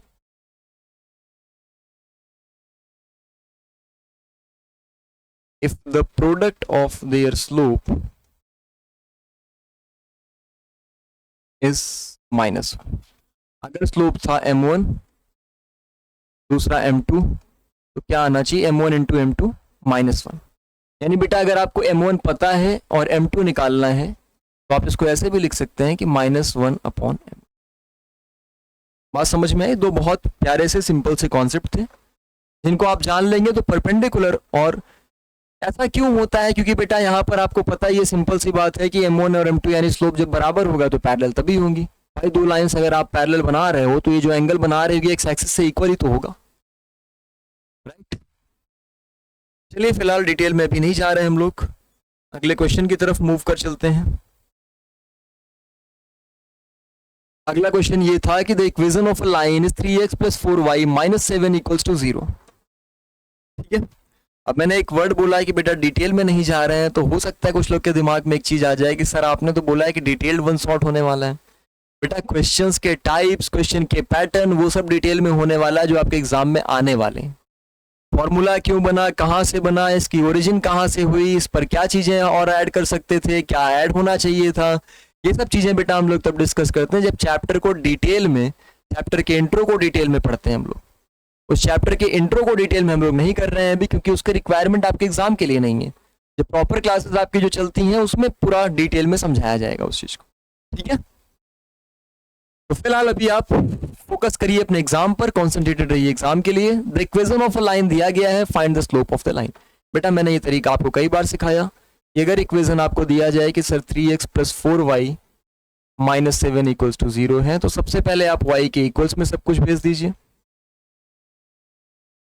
7 माइनस 3x, हालांकि इसको लिखना ऐसे नहीं होता, x वाला टर्म पहले लिखना होता है बच्चे, -3x और +7। तो y की वैल्यू क्या आ जाएगी बेटा, माइनस में 3/4x +7। मैंने क्या बोला था कि एक इक्वेशन होता है y is equals to mx + c, straight line का इक्वेशन होता है। यहाँ पर m की जगह जो आता है बेटा वही स्लोप होता है, तो मुझे आप बताएंगे इस तरह m की जगह तो यहाँ -3/4 आया है, यानी इसका स्लोप हो गया -3/4। पहला काम, equation of a line perpendicular to the given line, इसके परपेंडिकुलर लाइन होगी, तो मेरे प्यारे स्टूडेंट्स आप लोग बताएंगे कि जो लाइन परपेंडिकुलर होगी उसका स्लोप क्या होगा।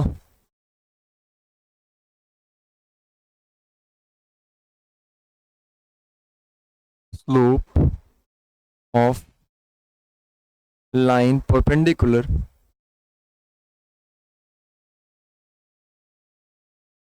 जो बेटा गिवन लाइन है आपके पास, इसके परपेंडिकुलर अगर आप कोई लाइन बनाएंगे तो उसका स्लोप क्या होगा। पर उसका स्लोप निकालने के लिए हम क्या करेंगे, मान लेते हैं बेटा उसका स्लोप जो भी होगा m1 होगा, तो कैसे निकालेंगे, हमने भी सिखाया कि -1 अपॉन जो लाइन आपको दी गई होगी उसका स्लोप कर देते हैं बेटा, तो -3/4 करेंगे, यानी क्या मिल जाएगा आपको, 4/3। इक्वेशन मिल गया, फिर आपका काम आसान हो गया, सॉरी स्लोप मिल गया तो फिर आपका काम आसान हो गया, फिर आप इक्वेशन बना सकते हो। कैसे बना लोगे कि अगर आपको सर एक पॉइंट पता चल गया, the equation of a line perpendicular to the given line, उसी के परपेंडिकुलर लाइन बनानी, तो आपको स्लोप मिल गया, लेकिन एक पॉइंट का होना जरूरी था।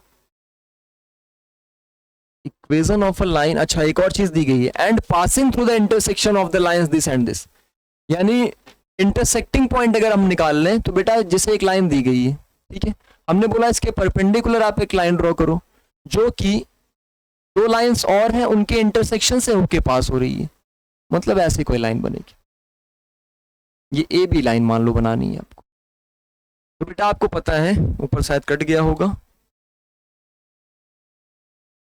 तो बेटा आपको पता है कि ए बी लाइन बनानी है, तो स्लोप तो मिल गया मान लो हमें परपेंडिकुलरिटी वाली कॉन्सेप्ट से। अब ये इंटरसेक्टिंग पॉइंट अगर मैं इन दोनों लाइंस का निकाल लूं तो मेरे पास एक कोऑर्डिनेट भी आ जाएगा, तो मैं क्या करूंगा, मैं सबसे पहले इंटरसेक्टिंग पॉइंट निकालने जाऊंगा। इंटरसेक्टिंग पॉइंट ऑफ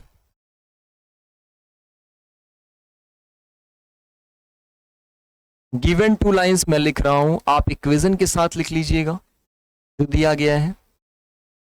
कौन कौन सी दो लाइन है बेटा, x - y + 2 = 0। कैसे निकालते हैं इंटरसेक्टिंग पॉइंट, कैसे सॉल्व करते हैं, तो साइमल्टेनियसली दोनों इक्वेशन को सॉल्व कर लेंगे। तो x - y + 2 = 0, 3x + y - 10 = 0, -10 = 0। बेटा यही दोनों एक लाइन का इक्वेशन दिया गया है। एक बात बताएंगे आप लोग बच्चे कि अगर सिंपल टर्म्स में हम देखें, इन दोनों को साइमल्टेनियसली सॉल्व कर लें, बेटा ये y प्लस और माइनस में तो प्लस कर दो इनको, ये खत्म, ये हो गया 4x, 2 - 10 कितना होता है बेटा -8, x की वैल्यू यहां से आ जाएगी। क्लियर बात, x की वैल्यू 2 मिल गई तो किसी भी एक इक्वेशन में पुट कर दीजिए, y की वैल्यू आ जाएगी। मान लो पहले में ही मैंने पुट करना शुरू किया, 2 - y + 2 = 0, तो y की वैल्यू क्या आ जाएगी बेटा 4 आ जाएगी, 2 + 2 4, y को उधर शिफ्ट कर दीजिए, तो मुझे इंटरसेक्टिंग पॉइंट मिल गया। और इंटरसेक्टिंग पॉइंट ये वाला मतलब बेटा क्या मिल गया मुझे, ये मिल गया मुझे 2, 4। अब आपके पास स्लोप है 4/3, कोऑर्डिनेट है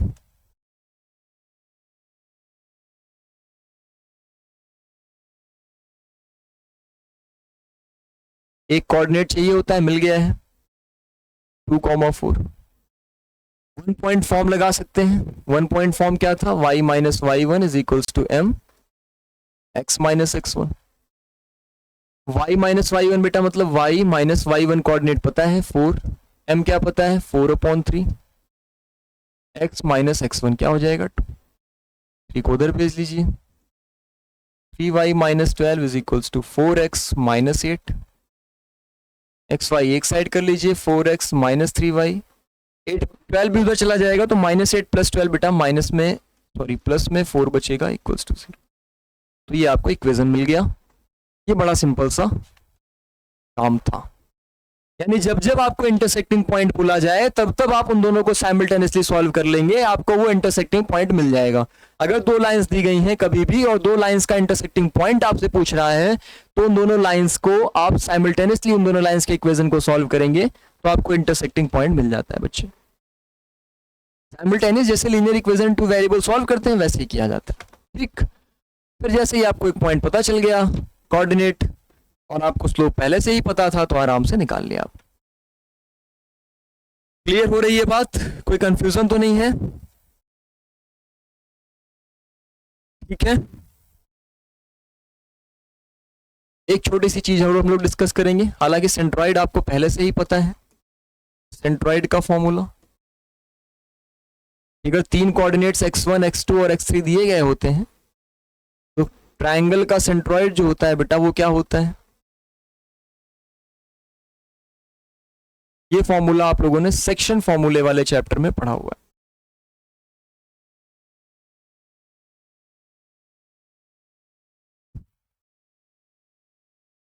राइट सर, ये क्या होते हैं बेटा? ये तीन कोऑर्डिनेट्स होते हैं ना, ए बी सी। तो जब तीनों वर्टेक्स किसी भी ट्रायंगल के तीनों वर्टेक्स से, हालांकि मीडियन तो वर्टेक्स से ही ड्रॉ होता है, तो बेटा जो तीनों मीडियंस का इंटरसेक्टिंग पॉइंट होता है इसी को बोला जाता है सेंट्रॉइड। क्या बोलते हैं? सेंट्रॉइड। जी से डिनोट करते हैं इसको। तो बच्चे यहां पर पूछा गया coordinates of the centroid of triangle. बड़ा आसान था, मैंने अभी फॉर्मूला लिख दिया आपके सामने। आप क्या करोगे? -1 + 4 + 3/3 कॉमा 3 + 2, अरे यहाँ पे कॉमा कहाँ से आ गया? अपॉन में 3। यही करेंगे ना बेटा? सेंट्रॉइड निकालने के लिए तो यही करेंगे ना। 4 3 7 और -1 यानी 6/3 कितना हुआ बेटा? 2 से 2 खत्म हो गया, 3/3 1 बचा। तो सेंट्रॉइड बड़े आसानी से आपको मिल गया। कोई कंफ्यूजन तो नहीं? Find the equations of the line through G and parallel to AC. आपको वो लाइन का इक्वेशन बताना है जो जी से जा रही है, इस पॉइंट से जा रही है बेटा, और एसी के पैरेलल है। अगर जी से जा रही है तो जी का कोऑर्डिनेट तो मिल गया है, लेकिन स्लोप नहीं पता। तो पहले तो आप स्लोप ऑफ लाइन एसी निकाल लो, क्योंकि उसी से उसके पैरेलल वाली लाइन का स्लोप पता चलेगा। तो बेटा अगर हमने स्लोप ऑफ एसी निकालना था तो आपने क्या पढ़ा है? इसको x1 इसको y1 मान लेंगे, इसको x2 इसको y2 मान लेंगे। ओ सी सी सी निकालना है, ठीक है। तो बेटा आपने क्या पढ़ा है कि x2 minus x y2 minus y1 upon x2 minus x1। y2 minus y1 बेटा कितना हो गया? -2 -3। x2 माइनस x1 कितना हो गया? 3 -1 यानी +1 हो जाएगा। तो माइनस में 5 बेटा अपॉन में 4। अब मुझे बताएंगे कि जो लाइन इसके पैरेलल है उसका भी तो स्लोप सेम होगा। एसी के पैरेलल वाली जो लाइन होगी उसका स्लोप भी बेटा आप लिखोगे सेम होगा, -5/4 होगा। कोई दिक्कत तो नहीं यहां तक? यहां तक आप सभी को बात एकदम क्लियर हुई है? सर स्लोप निकालना था तो y2 माइनस y1 यानी -2 -3 किया हमने, फिर x2 माइनस x1 किया तो सर 3 + 1 हो गया। और सर जो लाइन एसी के पैरेलल होगी उसका स्लोप वही होगा। अब बेटा क्या निकालना है हमें? इक्वेशन ऑफ लाइन सेंट्रॉइड से होके पास हो रही है।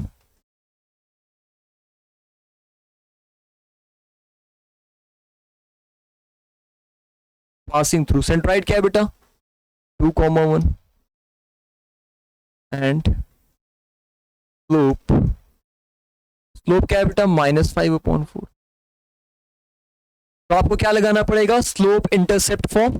अरे नहीं भाई, इंटरसेप्ट कहाँ दिया है, 1 पॉइंट फॉर्म लगाना पड़ेगा। नींद वीद में तो नहीं हो ना, इसीलिए बोल रहा हूं, ताकि अगर आप नींद में हैं उठ जाइए। अभी भी सोएंगे तो कब सीखेंगे नई नई चीजें। Equation of a line passing through, हालांकि नई चीज नहीं है, पुरानी चीज है, अभी भी नहीं सीखा है तो फिर बड़ी दिक्कत वाली बात है।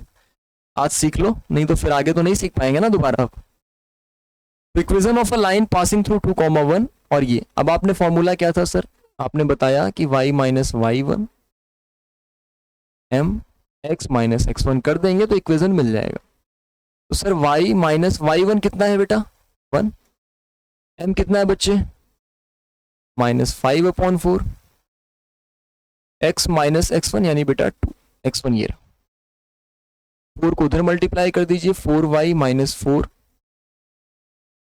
Equals to 5x minus 10। तो बेटा इक्वेशन क्या बन गया कि 5x माइनस 4y और -10 + 4 करेंगे बेटा तो माइनस में ही 6 आएगा। निकल गया, इजी लग रहे हैं questions, very good.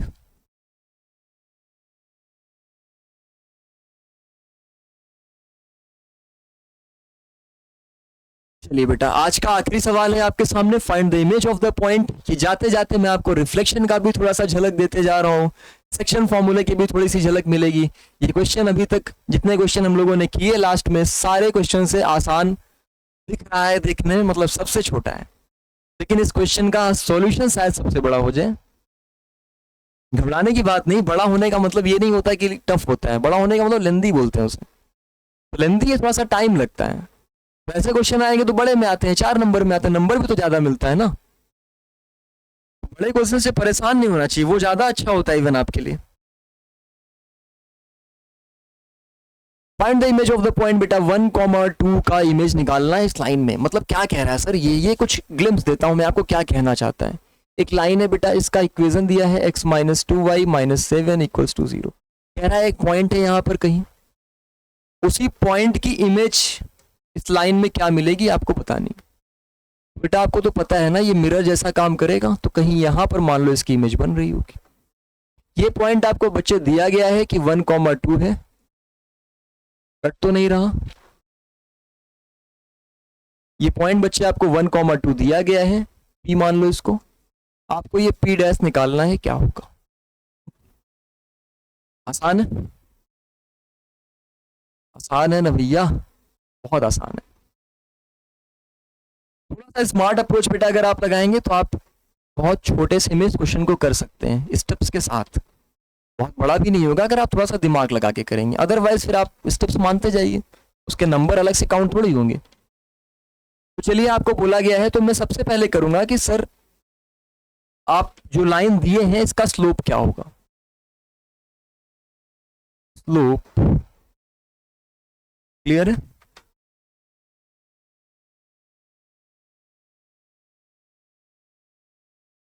Of the given line m1। बेटा स्लोप निकालना है जो लाइन हमें दी गई उसका। इक्वेशन क्या दिया गया है, x minus 2y minus 7 equals to 0। तो आप मुझे बताएंगे कि अगर इसको मैं सब कुछ y के इक्वल्स में रखूंगा तो 2y इज इक्वल्स टू,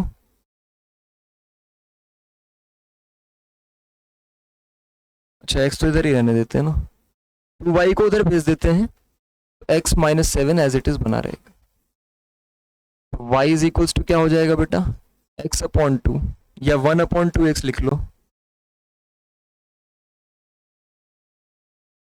-7/2। बेटा यहां पर आपको m1 क्या मिल गया, m1 मिला 1/2। कोई दिक्कत। अब मैंने कहा कि जब कोई इमेज आप फॉर्म करोगे, मैं थोड़ा सा यहां पे लिख रहा हूं, ये फिगर आपको बना के दिखाना पड़ेगा। As P dash is the image of P। P dash को आप छोटा सा कुछ पॉइंट मान लो, आप इसको बेटा x और y मान लो। P dash इमेज दिया गया है P का, तो आप क्या बोल सकते हो, पी पी डैश वाली जो लाइन है वो परपेंडिकुलर होगी बेटा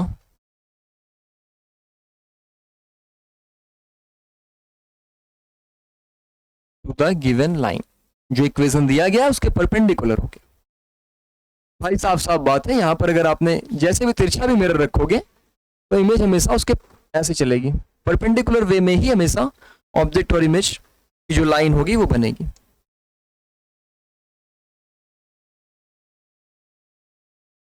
ठीक, इतनी बातें समझ में आ गई सर हमें। तो अगर हम स्लोप निकाल चुके हैं इस वाली लाइन का, तो आप बताओ मुझे स्लोप पी पी डैश का क्या होगा। Slope of P P dash, यानी बेटा मैं इसको m2 मान लेता हूं, तो क्या हो जाएगा -1/m1। क्यों हो जाएगा बेटा, क्योंकि m1 और m2 दोनों एक दूसरे की, यानी ये लाइन पी पी डैश और जो लाइन दी गई है दोनों एक दूसरे के परपेंडिकुलर है। और परपेंडिकुलर में मैंने ऐसा तरीका आपको लिखाया हुआ है कि जब दो लाइंस परपेंडिकुलर होंगे तो स्लोप निकालने के लिए आप ये यूज कर सकते हो। m2 इज इक्वल्स टू क्या आ जाएगा बेटा, माइनस में 1 अपॉन क्या आया था, ये 1/2 आया था, फिर इसको ऊपर ले जाएंगे तो माइनस में 2, यानी बेटा आपको m2 की वैल्यू मिल गई, मिल गया।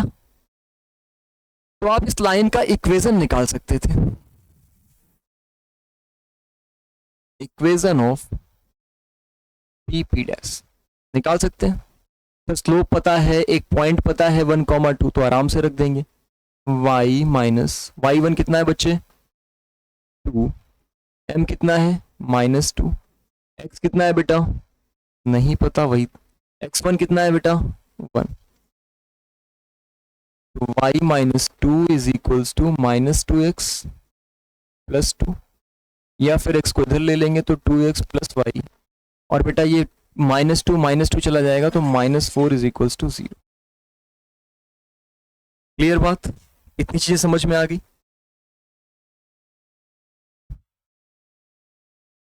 इतनी चीजें समझ में आ गई। अब आप मुझे इंटरसेक्टिंग पॉइंट बता सकते हैं सर। इंटरसेक्टिंग पॉइंट जो होगा दोनों लाइंस का,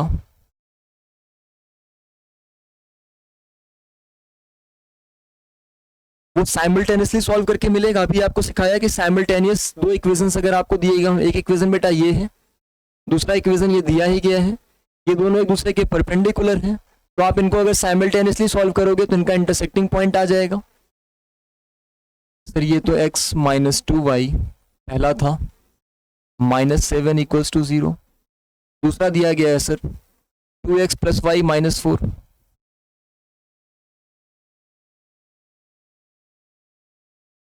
ये दिया गया है बच्चे। अब इसको साइमल्टेनियसली कैसे सॉल्व करेंगे। अगर आपको एलिमिनेशन लगाना है बेटा तो आप क्या कर लोगे, पहले में 2 से मल्टीप्लाई या दूसरे में कर दो तो आ जाएगा। ठीक, तो पहला इक्वेशन क्या बन जाएगा बेटा आपका 2x -4y -7 equals to 0।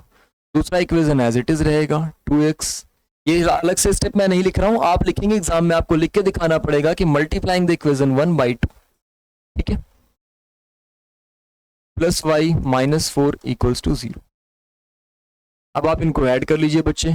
Add करने की वैसे जरूरत नहीं है क्योंकि यहां पर आपको साइन सेम दिख रहा है तो माइनस करना पड़ेगा बेटा, ये कट जाएगा, -4y -y तो माइनस में 5y हो जाएगा, -7 + 4 कितना हो जाता है बच्चे, -7 + 4 कितना हो जाता है -3 हो जाता है सर।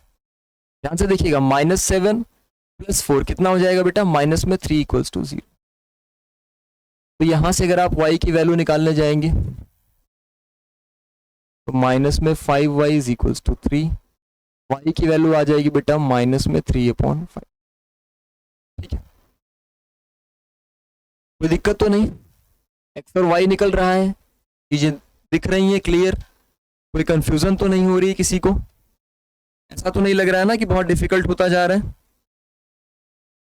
लगना भी नहीं चाहिए बेटा। कोई दिक्कत लग रही हो तो आप पूछ सकते हैं उस चीज को, ठीक है।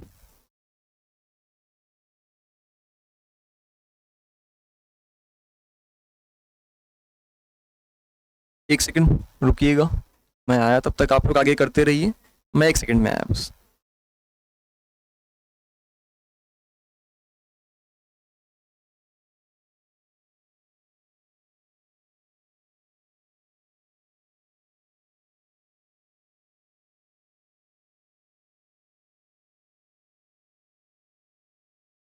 चलिए आगे बढ़ा जाए। बेटा यहाँ तक y की वैल्यू आपको मिल चुकी है, तो आप y की वैल्यू उठा के x में पुट कर देंगे। y की वैल्यू आप उठा के x में पुट कर देंगे तो x की वैल्यू आपको यहाँ से मिल जाएगी। किसी भी इक्वेशन में पुट कर दीजिए बच्चे। मान लो मैं पहले इक्वेशन में पुट करता हूँ तो x, एक्सक्यूज मी,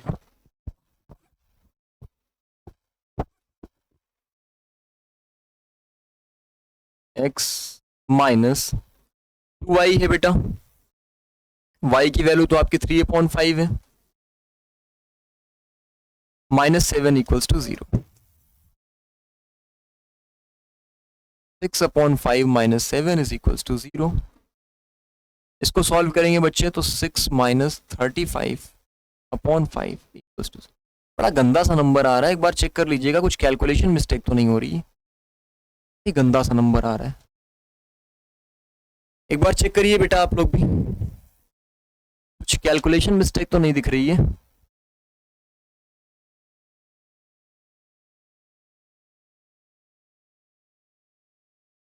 इसे चेक करेंगे बेटा, कुछ तो गलती हो रही है ऐसा लग रहा है, क्योंकि इतना गड़बड़ सा वैल्यू नहीं आनी चाहिए।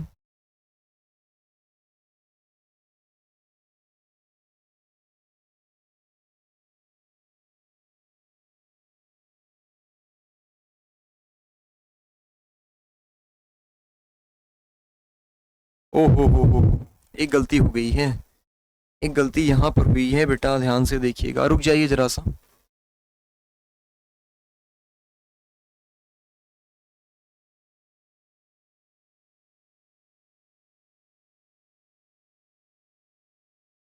जब हम लोगों ने बच्चे यहाँ पर 2 से मल्टीप्लाई किया था तो ये 14 होना चाहिए था, और यहाँ पर हम लोग 14 नहीं लिख पाए, 7 ही लिखा हुआ है, इसी वजह से आपका ये काफी गंदा सा नंबर आ रहा है।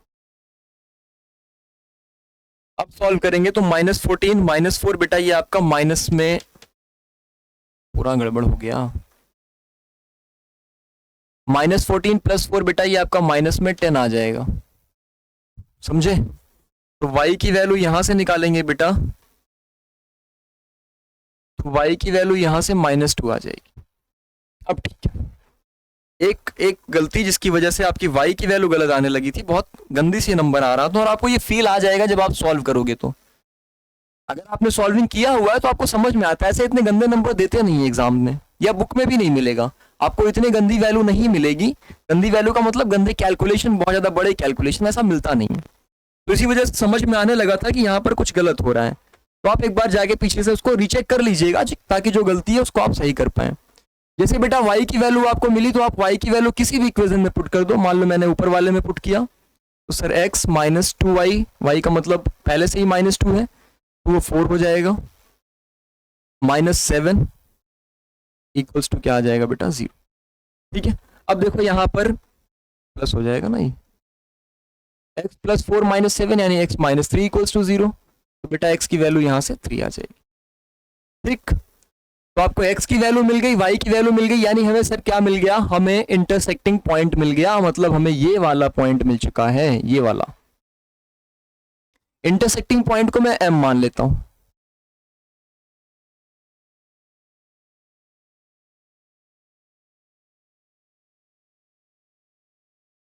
तो बेटा जब आपको m मिल चुका है, कितना मिला m आपको मिल गया बच्चे, x की वैल्यू 3 है, y की वैल्यू -2 है, x 3, -2। अब आप मुझे बताएंगे क्या m मिड पॉइंट नहीं हो जाएगा p और p डैश का? भाई जहां पर मिरर रखोगे, जैसे मान लो यहां पर आपने मिरर रखा, यहां पर ऑब्जेक्ट है, तो इमेज तो उतनी डिस्टेंस पे बनेगा ना, distance of object is equal to distance of image, होता है, सुना है? वही कॉन्सेप्ट लगाना है बेटा। आइए छोटा सा यहाँ पे लिखते हैं, since m is the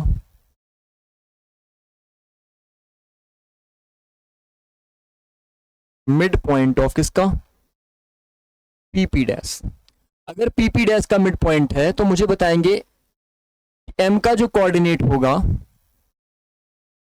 यानी बेटा माइनस प्लस में 3 है ना, प्लस में जो 3 है 3 कॉमा माइनस 2 किसके बराबर होना चाहिए, तो पी का कोऑर्डिनेट और पी डैश का कोऑर्डिनेट, यानी x plus 1/2 comma y plus 2/2। अब क्या मुझे यहां से x प्लस 1/2 को इक्वेट किया जा सकता है, तो बेटा x प्लस 1 की वैल्यू क्या आ जाएगी, x प्लस 1 की वैल्यू 6 आ जाएगी, x की वैल्यू क्या आ जाएगी 5। इधर y प्लस 2/2 वाले से कोऑर्डिनेट इक्वेट कर लीजिए -2 वाला, तो y प्लस 2 की वैल्यू क्या आ जाएगी -4, यानी y की वैल्यू क्या आ जाएगी बेटा -4 -2 माइनस में 6। तो कोऑर्डिनेट्स क्या आ गए 5 कॉमा -6, किसके कोऑर्डिनेट सर, p डैश के कोऑर्डिनेट, यही तो पूछा गया था। Find the image of the point, तो आपको p डैश का कोऑर्डिनेट मिल गया, क्या मिला 5 कॉमा -6, यही आपसे क्वेश्चन में पूछा गया। तो मैंने आपको पहले ही बोला था कि ये काफी बड़ा होने वाला है, हालांकि थोड़ा सा स्मार्ट अप्रोच आपने यूज किया तो थोड़ा छोटा आप लिख सकते थे। कुछ कुछ जगहों पे बेटा मैंने आपको डायरेक्ट भी बताया करना, आप जब एग्जाम में करेंगे तो आप इन चीजों को नहीं करेंगे, क्योंकि ये वन शॉट वीडियो है, तो मैं आपको थोड़ा सा ज्यादा से ज्यादा कॉन्सेप्ट देने की कोशिश कर रहा हूँ, जिससे कि कम टाइम में ज्यादा कॉन्सेप्ट मिल पाए आपको। तो जहां जहां पे मैंने आपको बोला है, हालांकि मैंने बताया है कि इस चीजों को लिखिए यहाँ पर, तो अगर आप वीडियो को ध्यान से देखेंगे तो आपको समझ में आएगा कौन से स्टेप कितने लिखने हैं, और सारे स्टेप्स को लिख के आएंगे बेटा, आप कोई स्टेप छोड़ के नहीं आएंगे। क्वेश्चन को मैं फिर से एक बार समझा दे रहा हूं, अगर किसी को कंफ्यूजन है कि सर इमेज पूछा था एक पॉइंट का, हमने उस पॉइंट को P मान लिया, उसकी इमेज कहीं P डैश बनेगी, अगर ये लाइन था, इसको हम एज ए मिरर ट्रीट करते हैं। तो अगर सर ये P पॉइंट था, इसकी इमेज बनेगी P डैश, ठीक है। P पॉइंट का कोऑर्डिनेट पता है सर, M हमें नहीं पता है अभी, M को मिड पॉइंट माना जाएगा। क्यों मिड पॉइंट माना जाएगा, अभी बताया कि जहां पर आप मिरर रखते हो, जितना ऊपर ऑब्जेक्ट होगा उतनी ही नीचे इमेज बनेगी उसकी। क्लियर बात, इतनी बात क्लियर है। तो सबसे पहले तो हमें सारी चीजें करनी पड़ेंगी कि M के बारे में कुछ पता कर पाए। अब पता करने की कोशिश करते हैं, तो बेटा इस लाइन का इक्वेशन दिया गया था, तो मैंने यहां से आपके P डैश और P वाली लाइन का स्लोप पता कर लिया। कैसे पता किया, पहले मैंने गिवन लाइन का स्लोप निकाला, ठीक है। फिर मैंने देखा कि ये वाली P डैश जो है वो परपेंडिकुलर है, ये रहा परपेंडिकुलर है, इसका मतलब स्लोप निकालना है तो इस तरीके से निकाल सकते थे, जो हमने लिखा हुआ है परपेंडिकुलर लाइंस का स्लोप। तो बेटा यहां से आपको P डैश का स्लोप मिला। जब आपको P डैश वाली लाइन का स्लोप मिल गया, एक पॉइंट पहले से पता है, तो आप 1 पॉइंट फॉर्म लगा के उसका इक्वेशन बना सकते थे। जैसे इक्वेशन निकल गया बच्चे, फिर आप क्या कर सकते थे, इक्वेशन निकलते ही आप क्या कर सकते थे कि आप इंटरसेक्टिंग पॉइंट निकाल लेते, P डैश का और ये व्हाइट वाली लाइन जिसका इक्वेशन लिखा है, क्या मिलेगा इंटरसेक्टिंग पॉइंट, ये वाला पॉइंट मिल जाएगा। साइमल्टेनियसली सॉल्व करते हैं, ये आपने सॉल्व किया, आपको यहां पर मिल गया x और y की वैल्यू, ठीक है। जैसे ही आपको x और y की वैल्यू मिल गई, मतलब m का वैल्यू मिल गया। अब कुछ बचा ही नहीं, अब तो पता है कि m मिड पॉइंट है, अगर m मिड पॉइंट है तो मिड पॉइंट फॉर्मूला लगा लेंगे, तो p वाला कोऑर्डिनेट, सॉरी P डैश वाला कोऑर्डिनेट आ जाएगा। सिंपल सी बात थी, क्वेश्चन सॉल्व हो गया आपका। क्लियर है, कोई कंफ्यूजन तो नहीं बेटा? अगर कोई दिक्कत लगे आपको कोई क्वेश्चन में, कोई कॉन्सेप्ट में, मैं बार बार बोलता हूँ, आप कमेंट सेक्शन आपके लिए है, आप जाइए उसमें अपने डाउट्स को कमेंट कीजिए, जो भी आपकी क्वेरीज हैं वो वहां पे कमेंट कीजिए, ताकि आपकी उस प्रॉब्लम को दूर किया जा सके, ठीक है। और कोई भी दिक्कत है, कोई भी सजेशन है, तो आप वो हम लोग को भेज सकते हैं कमेंट सेक्शन के थ्रू, ताकि हम लोग आपकी सारी क्वेरीज को दूर कर सकें और आपकी क्लास को ज्यादा और एंटरटेनिंग और ज्यादा कॉन्सेप्ट लर्निंग बना सके, ठीक है। आज की क्लास को बेटा फिर यहीं तक रखते हैं, अगली क्लास में मिलेंगे एक नए चैप्टर के साथ, एक नए टॉपिक के साथ। तब तक पढ़ाई करते रहिए, लगातार एंजॉय करिए, पढ़ाई के साथ एंजॉय करिए, और बाकी के जो काम है, आपके जो अलग सब्जेक्ट्स में काम है, उनको भी करते रहिए। मैथ का तो हम लोग कर ही रहे हैं, बाकी सब्जेक्ट भी आप अपनी पढ़ाई कंटिन्यू किए रहिए। Thank you so much, have a nice day, मिलते हैं अगली क्लास में।